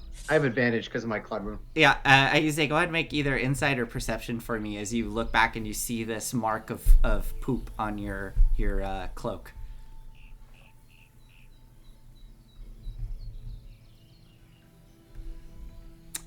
14. So yeah, Aize, this looks like there's just a big splatter of poop on your shoulder as Volric points this out. Oh, you're muted. I will take out the handkerchief and I will take a sample. You start to wipe at it, and as you pull the handkerchief away, there's nothing left on it. Kind of rub some more. There's still nothing on there. I think you, being a wizard, quickly realize this is an illusion. As I walk by him, I say, "You're no fun to prank." What? Pseudo dragon is a rare creature. That did remind me. I was dying to get like one scale from the thing, and you gave me poop. Of course, I'm going to collect it. Archive chimes in. Yes, Volric, that was rather cruel. I was excited as well. That was the real prank. I feel like I've been punked. Really? Get me all excited for nothing. Shame on you. Don't get between a learned man and his scat. It's a very exciting thing. All right, so you head out into the swamp, going out into the day. Before you, are any of you doing anything as you are traveling north towards your ship? These two lizard folk ambassadors in tow. Anybody doing anything on your travels north? Do we also have the prisoner with us? Oh, yes, you do. You have Rolf with you tied up. I'd say that, yeah, that the lizard folk ambassadors have them kind of between them, and Rolf is tied up as they're guiding him along. I think I would just bend down so Shifty can climb on my back, because I know he's used to riding on Sephiroth's shoulder. Okay. So I'll give him a piggyback ride if he wants one. Hey. I just shake my head at him. We don't have to talk. Just enjoy the ride and let's keep it moving. All right. And I just I kind of grab his hand and squeeze it reassuringly as a sign. Well, he knows that he's one of my oldest friends. So it's like a sign of saying I love you. Okay. Excellent. So as Aspen and Shifty have this moment going off into the swamp, you see the rest of the entourage heading off into the muck and trees. And I would like, let's now go to Rin. Rin, can you roll just a flat D20 for me? No modifiers, just roll a D20. You know, it's always good when no context is given. Yeah, because you never know if you want to roll high or low either. While she does that, I'm going to, in response to that hand, that holding the hand, I cast a silent image of a purple rose. Oh, okay. That appears before you, Aspen. Using up one of my level 1 spells. Oh, it's awesome. So, moving through the swamp, Rin, why don't you can either do survival or perception with advantage as you're, again, I'm making some assumptions here, so please correct me if I'm wrong, but I'm assuming that Rin is kind of the one that usually is guiding you all through wilderness. So Yep. Yeah. Yeah, especially now. Yeah. So now I'll be asking Ren. Oh, Aize, you go first, sirs. So Rin, go ahead, make that survival or perception. Chris was saying something. Oh, sorry, Aize, yeah, go for it. Well, I was agreeing. I was just saying it was either Sephiroth or Ren. Cool. Yeah, I was gonna Now, say it'd be it's Ren. with Sephiroth, but obviously Great. not right now. Then I will, Okay, moving forward, I will always ask Rin to do it, and if somebody would prefer to do something else, just cut in and let me know. So go ahead, And Rin. I'll be at it. Moving forward, so I'll say it once. That way I don't have to do it again. I'll be whatever distance that Rin says is okay, since I'm a clunky plate metal guy. Understood. So I'll be second in line all the time. Okay, sounds good. Survival with advantage, right? Correct. Rolling.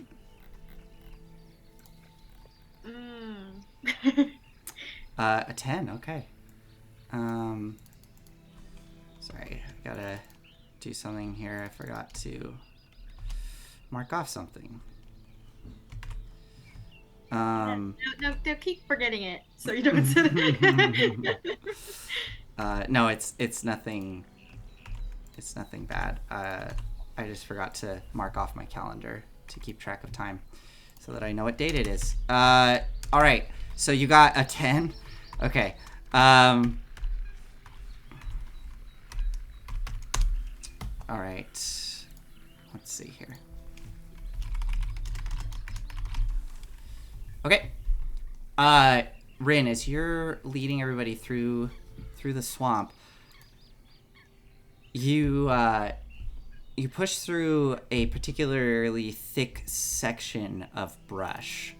And as you push through and step out into the clearing on the other side, you kind of come down into this open, sort of like muddy pit where the tide has dropped very low, leaving kind of a stagnant mud flat. And up ahead, you see like a little island of reeds and kind of some swamp trees coming out of it, and then beyond more of the forest and reeds. As you're moving across this mud flat, you get to the other side of that little island, and before you can really react, you find yourself merely 10 feet away from a rotted corpse stuck to a pike coming up out of the mud, and surrounding it are multiple other corpses just lying there, riddled with arrows. And before you can really determine exactly what's going on, the corpse goes and tries to pull itself off the pike towards you. What do you do? I start taking notes. Like you say, you come up behind Rin as Rin's just sitting there in shock, and start writing notes. The corpse. Something every day, and it's quite horrible. And it's our easiest way of coping. Yeah.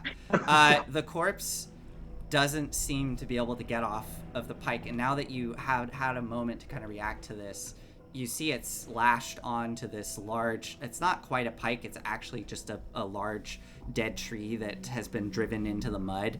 It is lashed to it tightly, and it is unable to get off. And it's filled with arrows, but it's moving and writhing, and the flesh is falling off of, or has fallen off of it in parts, but yeah. It just seems to be reacting to your presence. Do I see it as well? Yeah, so all of you now come up behind and see this scene.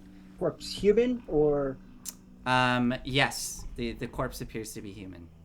I like to make a perception roll. I'm going to look around. Okay. Because obviously somebody was shooting arrows as target practice here. Only a 7. I got a natural 1. Go ahead, Shifty. I'm rolling stealth right away.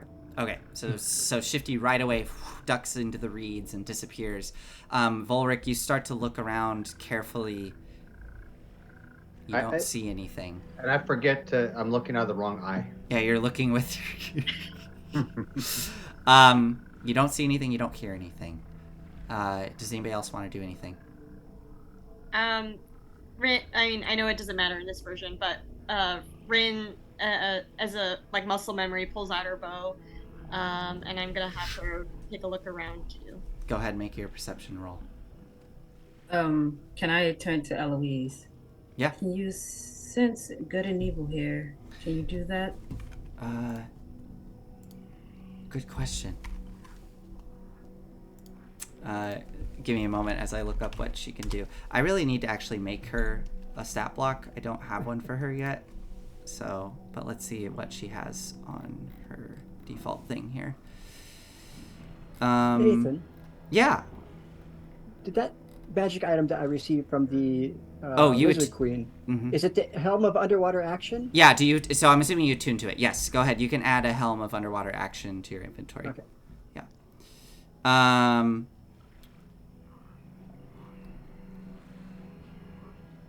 I unfortunately I can't do that today. But maybe I can't. I'm sorry. Rin, you get a 25. Rin, you look around carefully, smell the air, the scent of the salt and the death and hanging before you. You're all alone. The only thing here is this undead corpse that's still moving. And as you look and survey the area around, you see like a collection of boots, boot prints, and they've clearly gone on and left. And they appear to be humanoids. You don't know if they're human or elves or dwarves, but these are humanoid boot prints. So it looks like somebody came through here, unloaded a bunch of arrows into these undead. You see a little bit of a scuffle off to the side where the actual battle likely took place. Then you see big drag marks in the mud, with like writhing arms, like kind of lashing before it, going straight up to the big pole in the mud. All right. I'm going to walk Doing up. a ritual. Go ahead, Go ahead, Eddie. Logan. All right. I'll walk up to the creature, a sword out, two hands. I'll behead it. And then I'll walk up and pull an arrow out and try to identify what kind of arrow it is. Okay. Go ahead and make a. You're trying to identify an arrow. Make a history check. And Aize, what were you gonna do? Oh, I was going to ritual cast detect magic. Got it. So you focus in, do that. Volric, you pull the arrow out and take a look at it.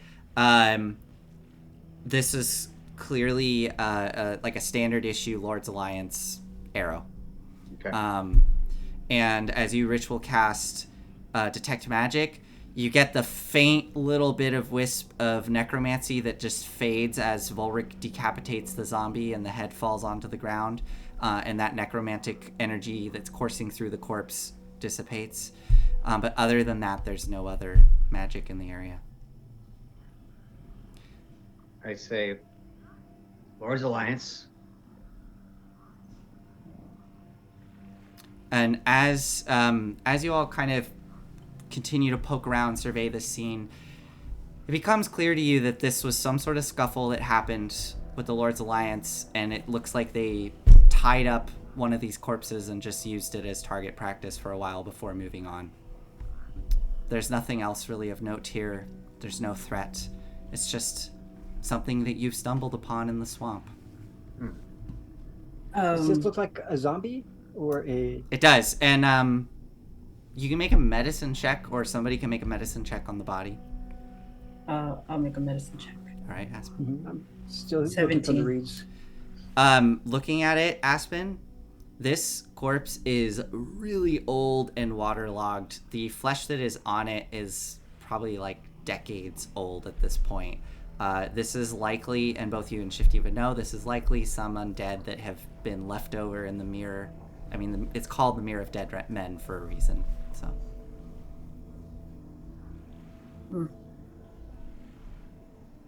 I wonder what the Lord's Alliance is doing so far from Saltmarsh. I look to Shifty. I come back out of the reeds, and I'm like, well, I was hoping I could do a little bit of sneaking around and sneaking up on somebody, but yeah, that's it. That is a good question. Like, we're headed to our boat right now, right? Our ship Mm-hmm. on the go. So I was like, yeah, that is why they know we're out here. So what's? I don't trust them.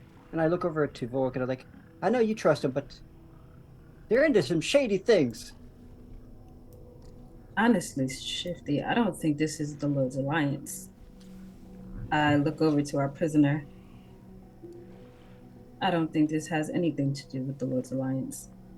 From what Aize read of this man's mind, the Zentaurum has hit him, and we don't know how many other people out here. to pose as the Lloyd's Alliance. Now, I could be wrong, but I don't think it's a coincidence. Good point. Yeah, you're probably right. That'd make a lot more sense, I suppose. In that case, Ren, you interested in trying to track these folk? Investing what happened here. Which way is our boat? I say to Ashwak. Ashwak's no longer with you, but Rin would Do we know. have any? I'd say, which way is our boat? Because to see if the boot tracks are heading toward the boat or not, or coming from the boat. So the boat, Rin indicates is like kind of to the northwest. The tracks are going more northeast, like further into the swamp. So, what would y'all like to do? Are you gonna follow these tracks? I'm asking Ren, yeah. If you're willing to trek more swamp water with me. I think we need to figure out what's going on here before we go back to Salt Marsh accusing the Lloyd's Alliance of dealing with less than legal activities. We should have all the evidence. I'm not sure I understand what happened here. Yeah. Could you enlighten me? I mean, it looks like they got into a group of soldiers or a group got into battle with a bunch of undead, killed them, and then decided to make an example of one of them and tie it to a tree. Or am I wrong? Yeah, because They're just I having see fun. one of two scenarios thanks to Aspen. Either it's a Zentarum, we could track them down, give them what for. If it's Lord Alliance, we can meet up with them, find out why they're here. I'm more referring to Aspen's assertion that if it's Lord's Alliance, then they're doing something illegal. So, if we I track them don't down, understand what's illegal. You got attacked by a bunch of undead. I mean, in poor taste, certainly. I mean, tying this guy to a tree, just off him. it does seem more like a Zentarum kind of thing, doesn't it? Yes, it does. Well, it means they can't chase him. Yeah, but you can't chase him if you chop his head off either. Well, if there's one thing that I have faith in, more than that falcon over there, and more than the accuracy of Rin's bow, it's Rin's tracking ability. Rin, you want to help us out? Yeah. All right. And so I'm gonna give her inspiration as well. Okay. So I'll burn one of my inspirations. Okay. I'm gonna give her. tobacco pipe. I'm gonna give her guidance. Nice. So Okay. I have D6 and a D4. Okay. And Rin, And you you get advantage. Rin, are you gonna use Bert to go off and scout for you? Yeah, I don't see why not. Okay. Yeah, go ahead, make a survival roll. You are welcome to add all of those bonuses. You can add a d6 and a d4 to this roll. Normal roll? Survival roll. I guess. Because Do you have it? I guess you have I'm gonna add all advantage. that stuff. Well, if I'm using Bert, usually I just add advantage, but also You get as a reminder, Erica, you have advantage because of the swamp. one of your favored. Yeah. So go ahead, make a. Fine. Oh no! Make a survival roll with advantage. One of my barnacles just broke. Ow! No, I'm And- fine. And Erica, roll, add a D6 and a D4 because you have inspiration and guidance. The corruption is breaking. D4. Yeah. So Orange. 19. A 19. Okay. All right. So let's see here. Okay. Bert flies off. And can you see through Bert's eyes? I'd have to burn one of my spells to do that, but it's, Okay. If you want to do it more for the dramatics of No, it, I mean it's, unless you're gonna do it. Yeah. Otherwise, Bert takes off, and you all see Bert disappear off into the horizon. For our audience, we see Bert gliding over reeds and mud flats and swamp trees. The eyes kind of narrowing, looking off onto the horizon. Bert, through Bert's vision, we see little parts in the reeds from where creatures have moved through, and Bert starts to follow the tracks of where these individuals were headed. How long are you gonna wait? I'm planning on just tracking behind him, so I shouldn't be too far away. Oh, you're gonna follow right It's behind. more so, Okay. it's more so that he's like he's leading while Yeah. Okay. All right. So you all are following behind Bert as you see Bert up ahead. And then Bert suddenly darts off to an angle, and you follow off in that direction. Bert darts off another direction. You go in that, go following behind him. We're trying to follow, by the way, Nathan, as best we can. Yeah, and you are able to. An hour goes by. Another hour goes by. 3 hours go by. 4 hours go by. Maybe you should call the bird back. It's getting dark out here. And it is getting quite dark as the sun is dipping below the horizon, and you are heading further and further northeast, deeper into the swamp. When, as Shifty says that, Bert circles back and circles over your head, Rin, and lets a little out. And as Rin, as you look up, you kind of follow the direction that his head is looking, and you see a thin trail of smoke rising up in the distance from probably a campfire. Persistence pays off. What do you all do? Oh, Oh, you can either do it the stealthy Alright. way or Nope. the direct way. Don't. I'm going to cast Pass Without a Trace. Okay, so the shadows cling in around you, and you all, I'm assuming you're all moving towards this encampment. Go ahead and everybody roll stealth checks. I freaking love that spell. It's crazy. Plus 10. Yeah, I it mean, is. even It is. my- yeah. It's pretty My 10 amazing. Dex plate armor, I still have hope. Yeah. I have time. I'd like to throw a dark vision on myself. Okay, yeah, you can do that. I'd also like to take the dark vision from the helmet I just got. Okay. Oops. Okay, so I got a 10 plus 10. And for the sake of simplicity, we'll say that the lizard folk stay behind with the prisoner. Yep. And to kind of keep Oh, watch. and our cleric too. Okay. I think we should leave her behind to also watch the captive. You guys agree? All right. So Eloise stays behind as well, with the prisoner. So our lowest rolls here looks like a couple 20s. Because they had to 10 to all these. My God. Yeah. Without issue, you all carefully push your way through the mud and the reeds, eventually coming up to what looks to be an island rising up out of the mud flats.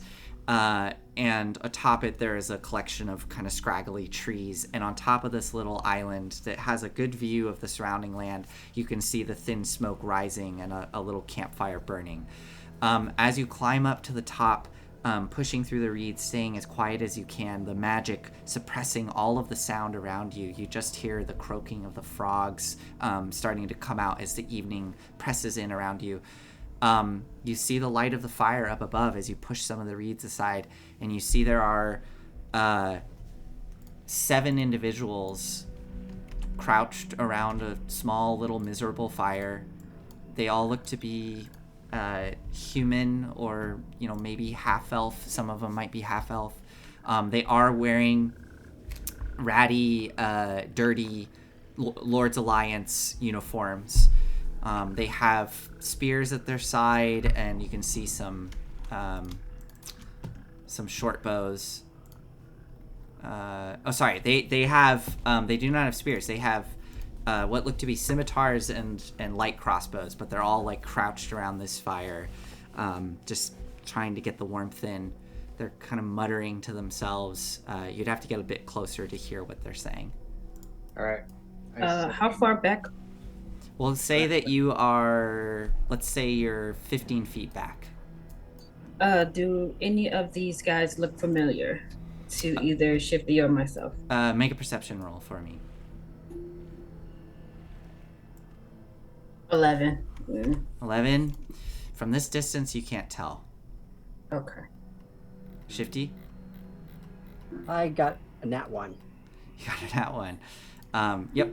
Neither of you notice. Does somebody want to push up closer? I can. Okay. Volric, this will be another stealth roll for me. Okay, coming.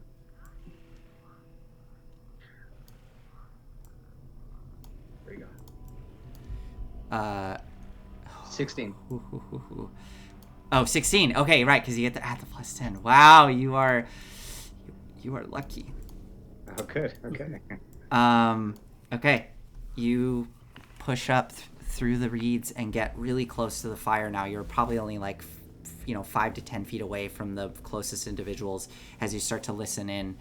You can see there is one individual looks to be in charge, and you just hear these humanoids kind of crouched over. How much longer we gotta be out here? We ain't getting paid enough for this. Sitting out in the mud and cold, getting eaten alive by all these insects. The other individual looks to be in charge goes, listen, we have a job to do. We just have to move about, cause trouble, stir the pot, as it were, and we'll get paid handsomely for it. If we run into any other patrols, we'll just try to stay quiet. If anybody spots us, we know what to say. We're from Leylon, we're just on patrol. Easy enough. Look, you're getting paid more than you ever would what you were doing before. Just being town guards. Come on now.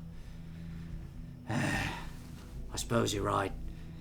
How long we ought to be out here for? Another 10 day or so? We're supposed to be out here for the full month. Oh my god, this is miserable. Pass me some of that wine. The wineskin gets passed around. They all start drinking as the smoke is kind of billowing out of the fire. This is not a well-built fire. It's kind of that smoke keeps like billowing around and blowing into your face, Volric, kind of causing you some discomfort, but then it continues on.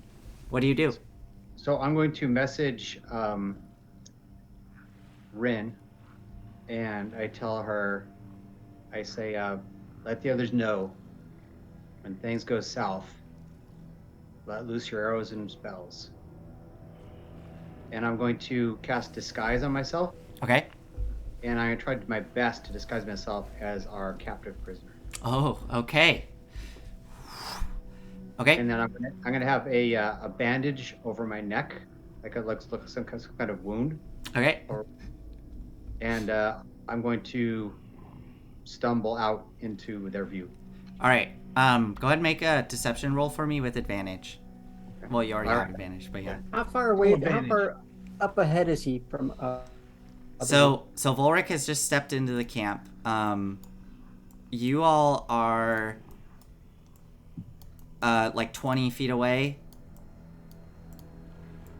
Yeah, we'll say like that. That looks about right to me. All right, Volric, what'd you get? You got a 14? Yep. I stumble out with my best interpretation of his voice, since I've heard it a few times now. Yeah, that's fine. I'm garbled because I got this wound. Uh-huh. Finally, I found you. They all kind of jolt up as you just come out of the darkness from nowhere, grabbing onto their crossbows, whipping them towards you. The one individual who seems to be in charge raises a hand to steady them all. Steady, steady. They kind of narrow their eyes looking at you, and they say, what do they say?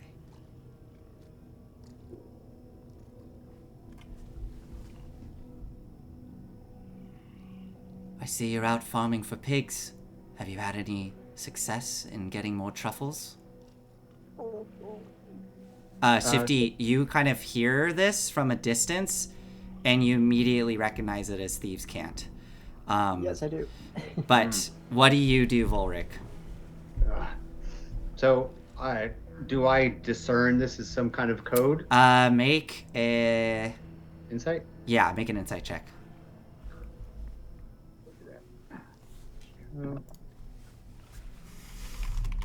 Oh, natural one.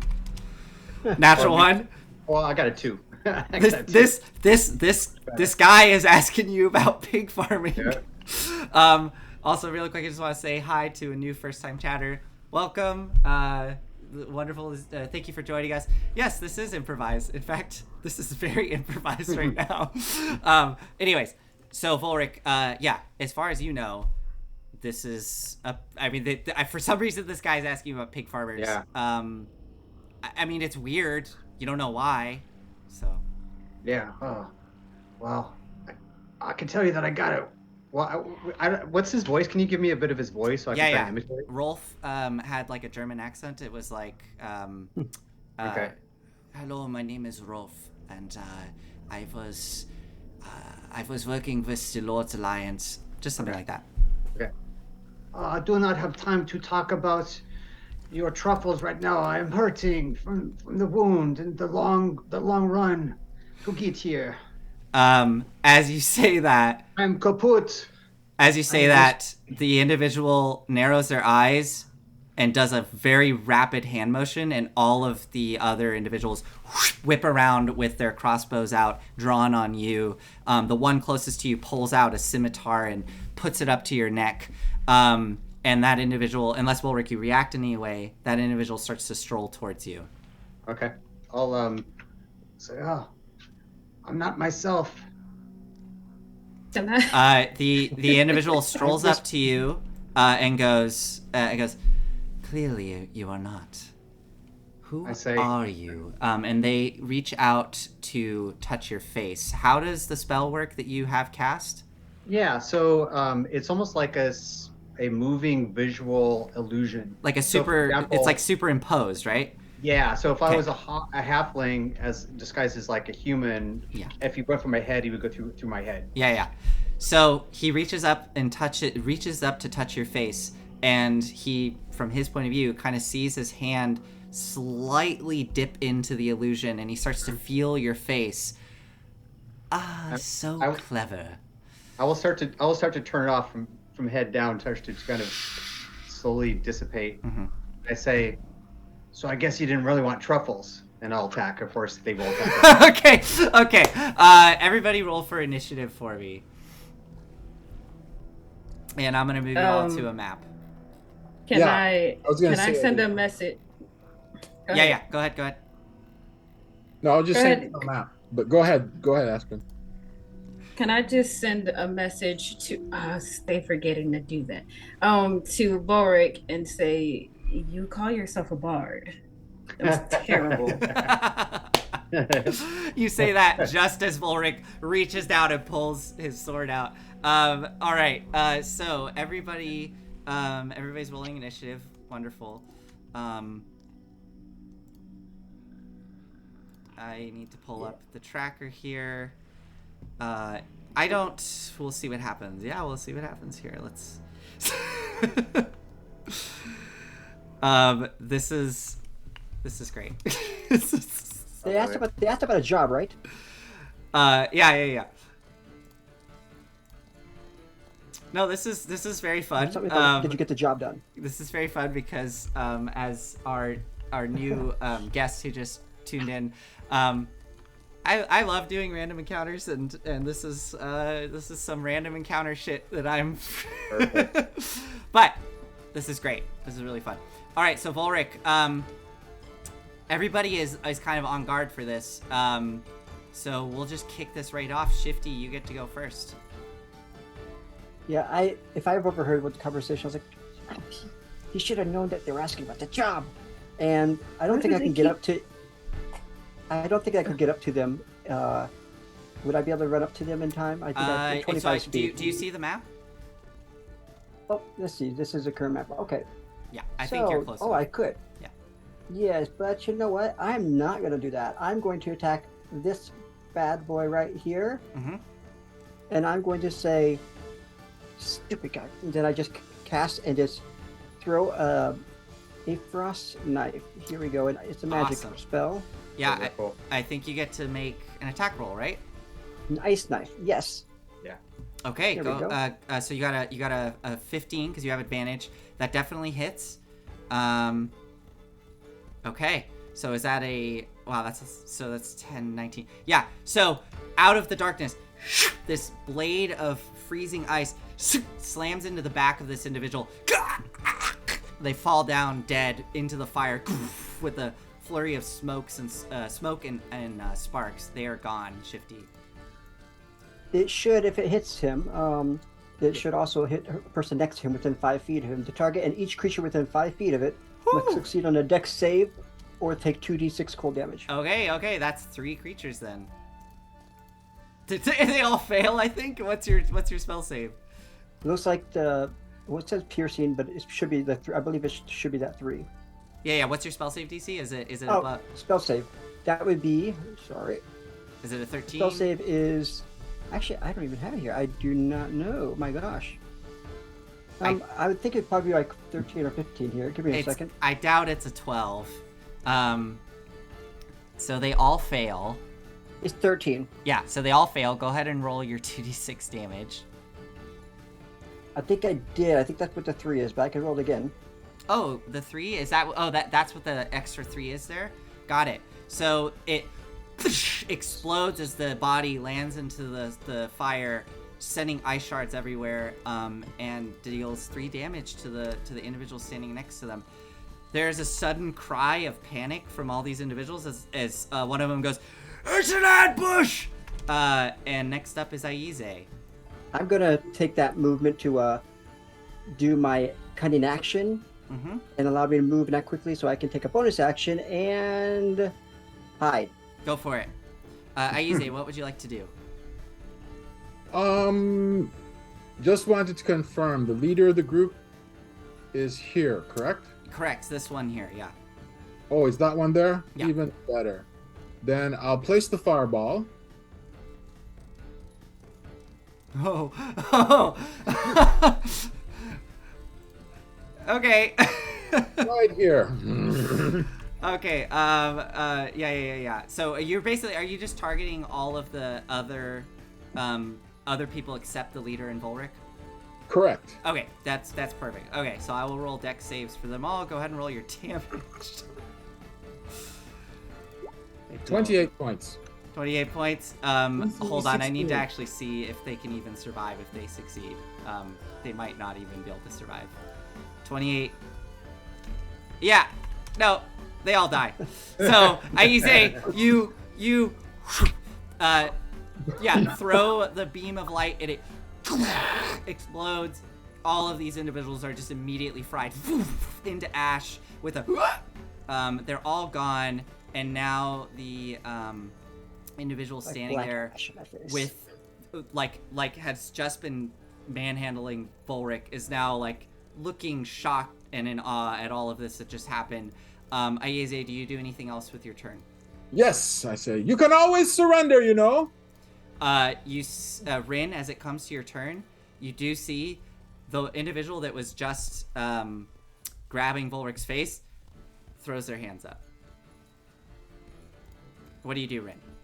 I say that's a wise decision. As Rin just kind of somewhat casually approaches, just turn around, hands on your head. All right, so you approach, they put their hands on their head and they go quiet as you start to tie them up. This combat is essentially done. It was not a challenging combat. As it comes to a close, what do you all do? You have this individual at your disposal. So I would like to... Let's start with Aspen. I want to slowly walk over to this fine gentleman. Hey, we have your friend. We just want to talk. I'm listening.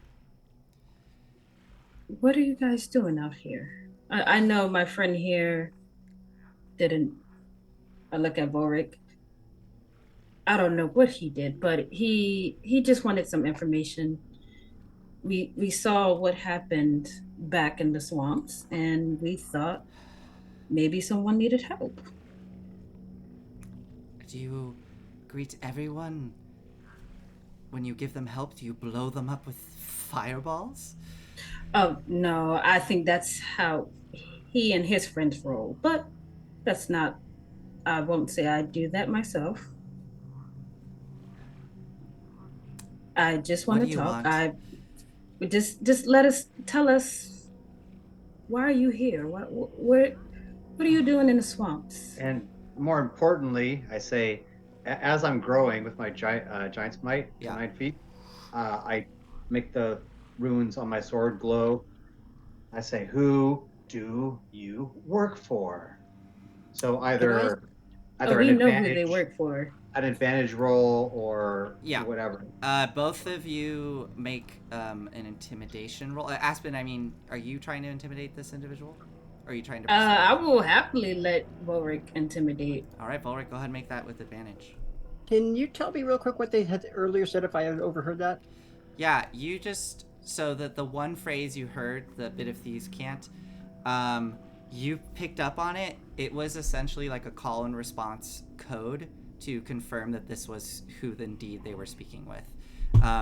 What you suspect is this individual probably didn't recognize Volric by their face, but the fact that they came out of the dark and like addressed them as if they knew each other, they were doing like a check-in, kind of like in World War II, you know, they would do like a call and response to make sure that they're allies. It's like that. What did they say exactly? They said it was. What did they say? They said Something about pork in a farm. Yeah, they said something to the effect of like, "Have you had success bringing the pigs in? Have you found any more truffles?" And you would anticipate the response would be like, you know, the truffles were bad this year. Instead, I gathered mustard seed. Something like that, right? Like it would be like a very specific phrase that you would respond back with, and it would signify that they are allies. I don't think you know what the phrase is, though. You just recognize that that's what was happening. So Volric, you got a 14. Yeah. They tense and they go. We are part of the Lord's Alliance. By you doing this, you are in very, very big trouble. If we get out of this alive, if I get out of this alive, look. We can. What do you want? What do you want? I've told you who we work for. We're part of the Lord's Alliance, and you came and attacked us. There's no way you work for the Lord's Alliance. You know how I know that? To enlighten me. Because the Lord's Alliance has plenty of truffles back home. There'd be no reason they'd be looking for them. I smack my forehead. I'm like, But secondly, I overheard you, and we have your buddy back here, tied up and on his way to meet the authorities. So you have a choice here. Tell us exactly who you work for, not just the Zentaurum. We know that. Who is your leader, and what are you trying to do here? Interesting. I mean, Rolf already told us everything he knows. We just want your story to corroborate it. Make a deception roll for me, Aspen. 20.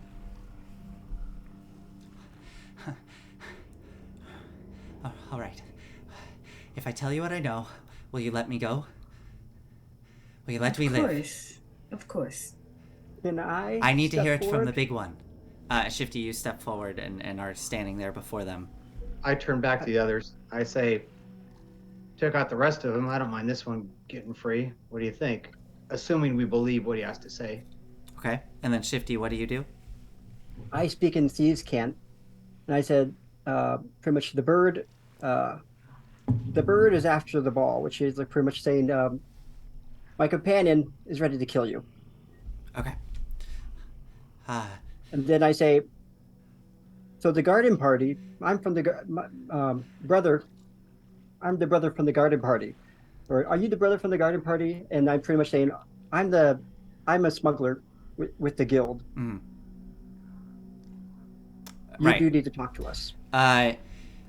They respond, I'm just going to say it plainly, but all of you just hear Yeah. this like weird, kind of weird esoteric phrases. Like speaking They say pig Latin to each yeah, other. Yeah. They say, or he says,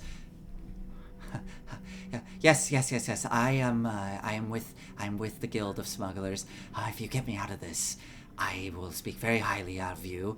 I will make sure that you're compensated greatly. What do you say? What are you saying, Shifty? I speak in a language he understands. The language of the people who have to sneak around sometimes. And then I say to him that in code I just say, I'm not going to kill you. Okay, I'm going to say that Kamish, I say, he will kill you unless you tell him what he wants to know. Can you and promise? I will know if you tell the truth. Can you promise? Can you promise that he will let me go alive if I tell him? Of course, by my mother's grave. Are you lying, or do you believe what you're saying? Well, I'm totally lying. Okay, make a deception roll. I can't trust Eric or Rorik. Rorik's gonna smash him if he doesn't. Aspen is. Okay, make a That's deception roll. true. All right, deception. Let's see if I got better at this. I am an expert. You got a 10. Okay. Oh, okay. He believes you. All right, nice. And I say, I think he's ready to speak Yes. now. Now, before you start talking, if this doesn't sound like something that we believe, you're getting tied up and you're coming back with your buddy. So don't try any games. Okay. All right. Give me a second.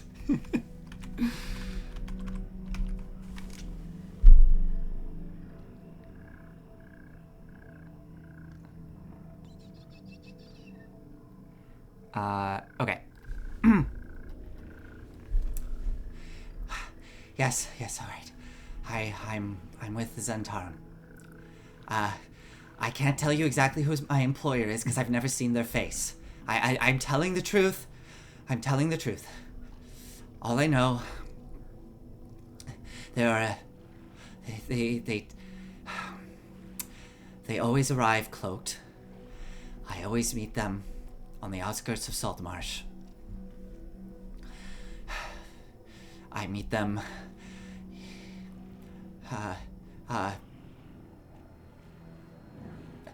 I meet them in where the river spills out into the harbor, just on the outskirts, past the sacred grove.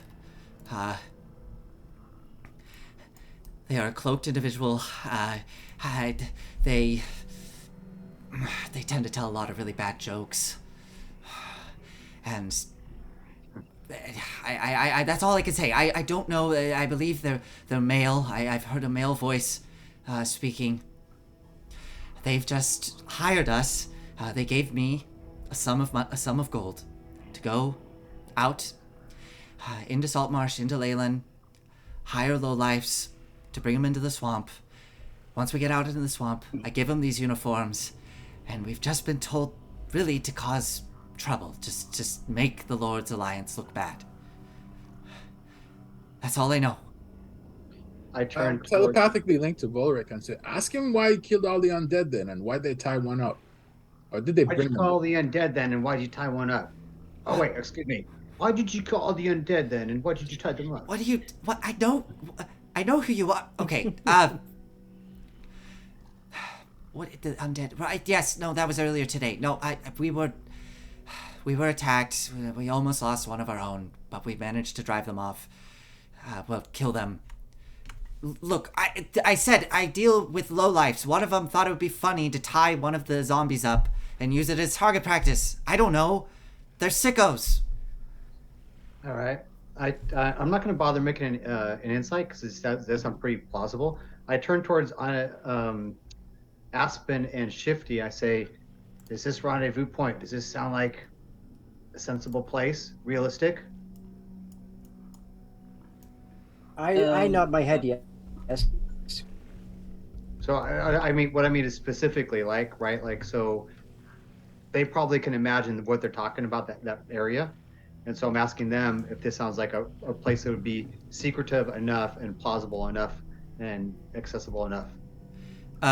Yeah, Shifty and Aspen. More Shifty, I would think. This would probably fall under Shifty's realm. What they're describing is the Kingfisher River that spills out into the harbor of Saltmarsh. Past the walls and past the sea grove of Sylvanas, it kind of opens up into the I cannot think of the name where a river spills out. There's a term for it, but it kind of opens up into the Mere of Dead Men. It becomes very marshy, very difficult to traverse unless you have like a flat bottom boat.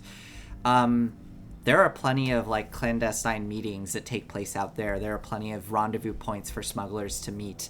It's outside the city walls. It's difficult terrain. It's a pain in the ass to travel through there. So yeah, this is completely reasonable what they're saying. Yeah, it's a discreet location. It's believable. And I look up at him and I go, do you know who I am?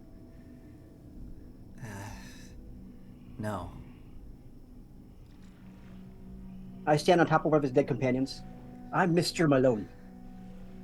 Captain Malone. I would have expected you to be a lot taller and dead. So did the last guy, but he's not standing anymore, nor taller than me.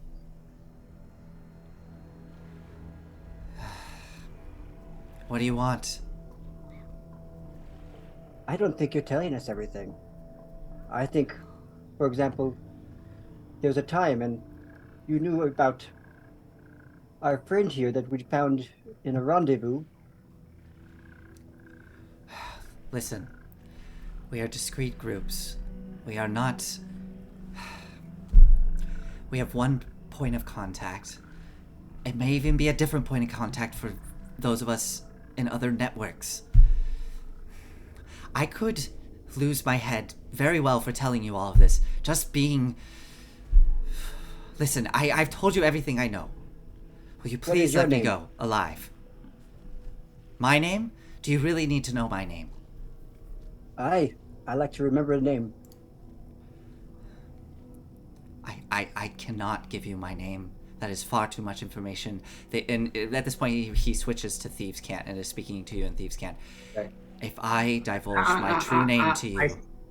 I stop him. None of that. We all want to hear it. I lean into him and I say, I was gonna tie you up, bring you into town, stash you away until we intercept your friends at that rendezvous point to make sure that you didn't give it all up. But if you tell us your name, and again, we believe it, then we're gonna let you go. So, you tell us your name.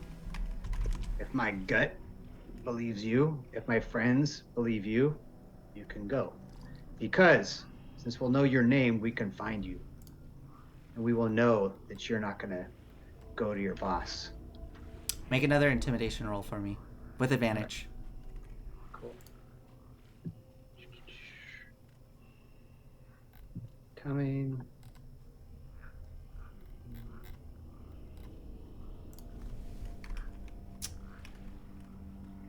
Here we go. Oh, not 20. Wow. Okay.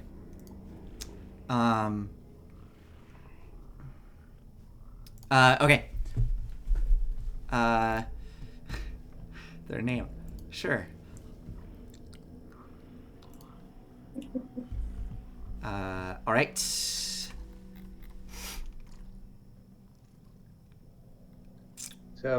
DM, pull it up from your Rolodex name. Yes. Fine. Fine. I tell you this. You let me go, yes? Yes? Yep. Yep. Sure. All right. Name is Godfrey. Okay. God. So, do I believe the tone of voice, the quiver in his voice? If not- Make an insight check. All right. Can I also make an insight check? Okay, 22. Nice. okay. Let's see what you Yours. get, Volric. I'm curious. Okay. 18. He's not lying. Okay. You see this individual is maybe not as well trained as Rolf. This individual is scared, and is really banking on you letting him go. I turn towards Aspen. I go, looking for affirmation. Yeah, All right. I think he's telling us the truth. Just to be clear, you asked for his name, right? Yes. Okay. Yes, Cool. his name, yeah. Cool. I say, and I just forgot his name. You say it was Gregory? Godfrey. Godfrey. Sorry, I'm old. I'm old the Great. Right. I say, all right, Godfrey. And of course, you know that you're not supposed to go and tell your boss about our little meeting here. Maybe you tell him that you were attacked by those zombies and the tactics didn't work so well. And Yes. they're lying in the mud. Yeah, right. All right. Yep. Of course. If we get to that rendezvous point and we get ambushed, we're looking for you. All right. Yes, of course. All right. Have a nice day. Hey, Godfrey. Uh, I write a symbol in the dirt. I say, Godfrey, I want to keep in touch. Let me know when you get there. And then I write a little symbol of like a box with 3 sides and an arrow pointing up. And I said, that's you. I'll know you've been somewhere or that you've been talking to me if you leave that symbol. This is mine. And I put a circle in a box. Okay. Right. Got it. He starts to back away from Volric. Kneels down. I shrink down to regular size. Okay. Kneels down. Starts grabbing his pack while locking eyes with all of you and just starts putting everything away into his pack. If, depending on what you all do next, he just keeps putting everything away. Space? I kind of... Aspen? I kind of want to torment him while he's putting his stuff away. I'm just like, Godfrey, you're not moving fast enough. You want to go, right? He starts putting the stuff away quicker. Yeah. Gets the pack on. And then As he puts it on, one of the straps just snaps because it got completely obliterated by the fireball as it just falls onto the ground. Shit. Picks it up and just turns his back and darts, bounds off into the night, into the reeds. Good luck truffle hunting. Rin did not say anything for the entire reaction, so we just suddenly hear, bye! Keeps running. May Amberly guide your way. All right. So he is off into the swamp. You are all now sitting here around a bunch of burnt corpses and a smoldering fire, as well as burnt marsh grasses from Aize's fireball. But what we're just about we're almost about at our end time here. We got about 15 minutes. But what do you all do now that you're standing here? I say we go tell Rolf we met his friends and they were lovely. I think he would like that. No. I think he could be a connection to us. We don't want anyone Don't let to him know know. that we spoke with Gregory. Godfrey. Oh yeah, that too. You This know, one could be go a ahead. little shifty. You can hear a little shifty's voice coming in. No, wait. So this is kind of like my expertise. This is why I know a little bit of thieves' cant, which is what they were speaking to you when they asked you pretty much for a code word to say who you were, and you kind of ruined it. I rolled a 1. Underweight. Sorry. They're asking what your business was, what your position was, but yeah. Anyways, I think he could be used as a kind of a inside man, possibly. That's why I give him a symbol, so we know. Very So nice. definitely don't let Rolf figure out what he says with us, because he could be our inside man. Right. 2 reasons we don't want Rolf to know. Well, he'll kill him. Yeah. I wouldn't be surprised if he has contacts when we get him to wherever we're taking him. He can deliver messages.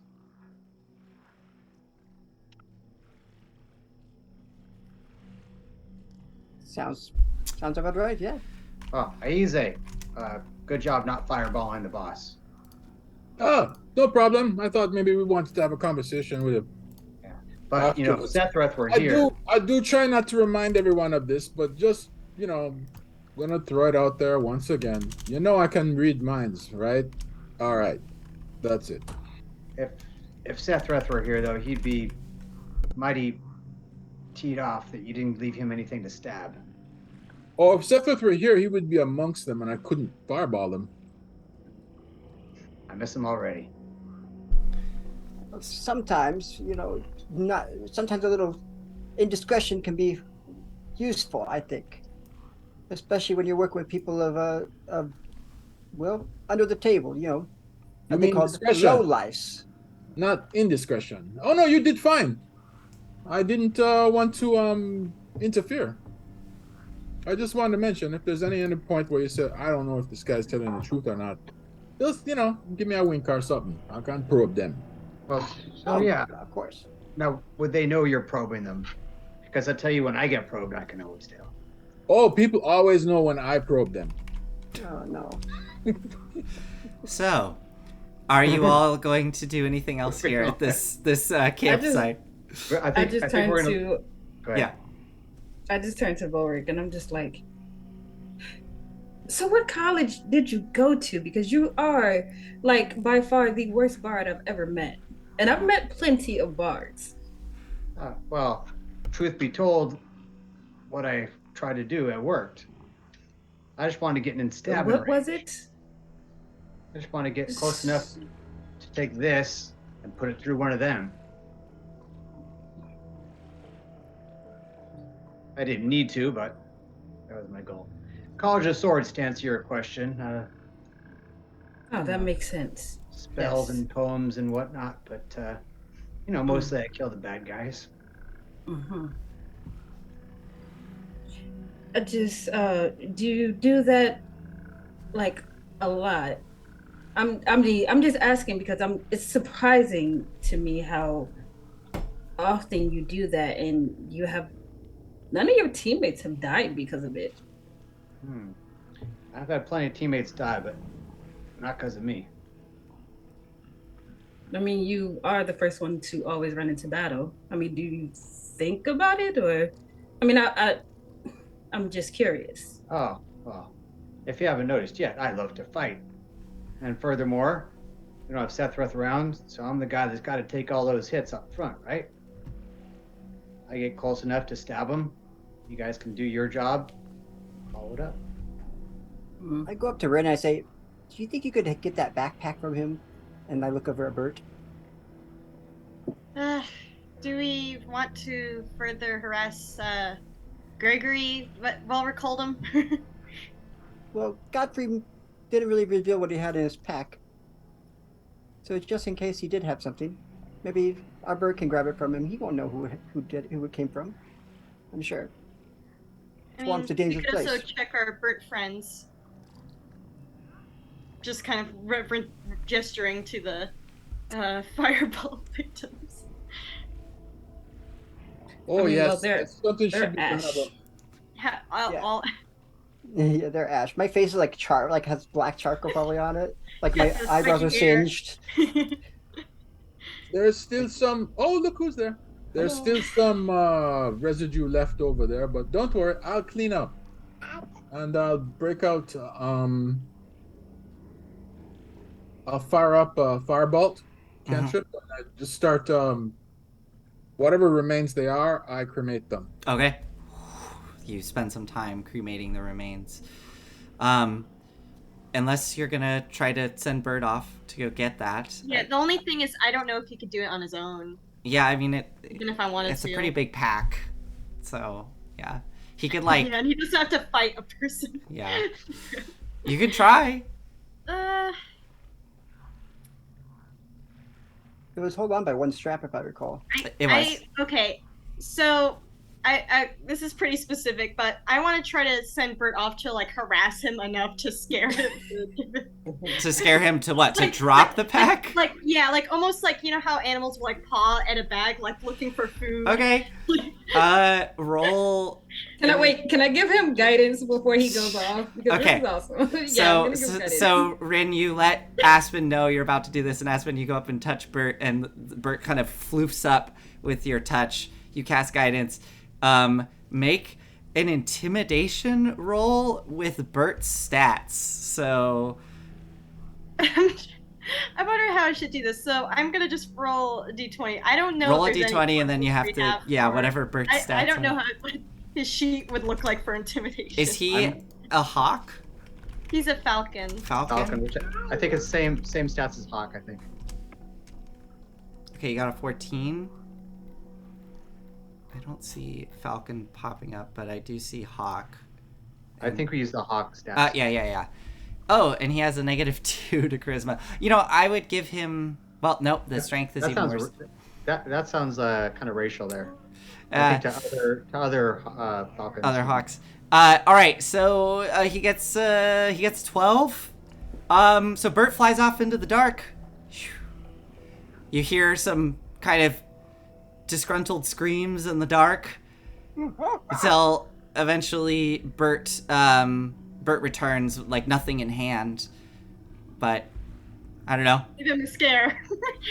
Scared the guy. Oh, Just the worst day ever. roll a d4. You get to add a d4 to that. Oh yeah. Oh. Yeah. Well, it was a try.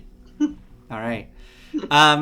So with all of this wrapped up, unless you're going to do anything else, do you go back and you rejoin the group? You rejoin Rolf and the two lizard folk ambassadors and Eloise.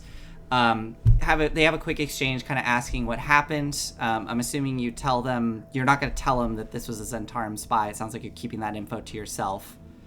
I would, so very slight step back. I would like to have us kind of search the grounds for whatever's not fireballed and see if we find Sure. any, like a Zentarum any coins or employee card something? Sure. Make a investigation roll for me. Sounds like Shifty and Volric are doing this, so you can both do that.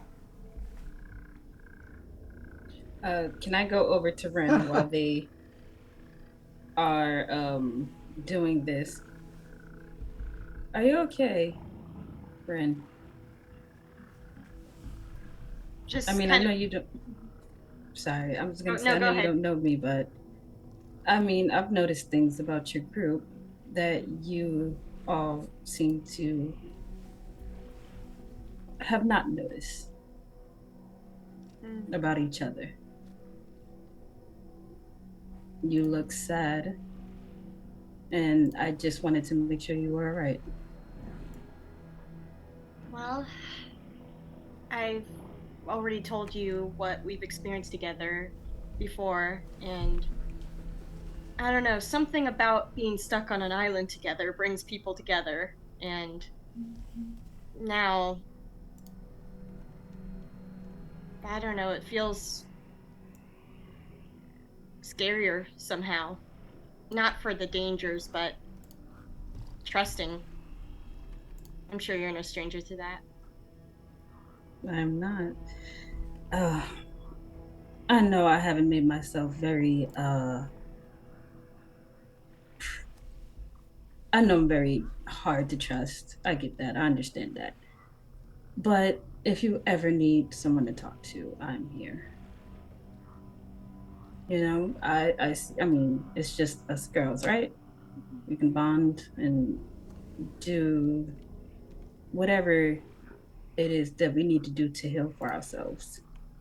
I mean, our affairs were broadcasted. And ever since then, you seem to have had trouble really. I don't know. It just appears to me that you aren't being yourself. And I know that your group, your friends, they keep asking you to do things that you seem like you're uncomfortable doing. It's okay to say no if you don't want to. And I wonder why I'm here, you know? I would say it's strange to have an ally like you, but to be quite frank, this is on our first rodeo with lizard people. This is not the strangest interaction I've had in a good long while. It's pleasant, so thank you. Hey, I'll hold my hand out and offer you a handshake. I don't know what happened on this island that I keep hearing about, but trauma has a funny way of showing up in situations you want to repress it. You know, I get that, and it's not always good to keep it all in. So, like I said, if you ever need a drink or if you ever need someone to talk to that's not one of your companions, you know where to find me. Thank you. No And problem. as she's like shaking the hand back, it's like, so no warriors hug? You know, I'm not very much of a hugger, as it appears, like, you know, but yeah, come on. You know, let's make it 2 for 2. There's gonna be 2 hugs today. Yeah, we can make it 2 for 2, and I'll wrap her up in a hug, and I'm gonna whisper in her ear, "You are not weak. You seem to be the bravest one out of all of us, and the kindest." And as you finish up this interaction, we see Volric and Shifty kind of pawing through what's left. You don't find anything of note. There's some kind of melted together copper pieces, but and like silver pieces, but nothing of value. I rolled a 1, so I pick up a rock and say, "Ha!" And as you all head back, reconvene with the rest of your party, it is now evening once more, so you can either push on through the night to get to your ship, or set up camp here. But that's probably going to be a decision that we need to make for next time, because we are at about 7 o'clock. So we'll pick up right here next time as you all hopefully make it back to Salt Marsh first thing next episode. Thank you everybody for joining us this evening. Quick little plug here. Please go and check us out on YouTube. Eric, I don't know if you have the link ready, if you could put that in chat. But we do have a YouTube channel as well. It would really help us out if you just pop over there, subscribe, like some videos, give them a watch. We're primarily, obviously, we're always going to be streaming here, and if you can watch us live, that's going to be the best experience because we can interact with you in chat. But check us out on YouTube if you have the time. We really appreciate it. Oh, wow, that's very nice of you, CRF Romper. Thank you. Very, very nice.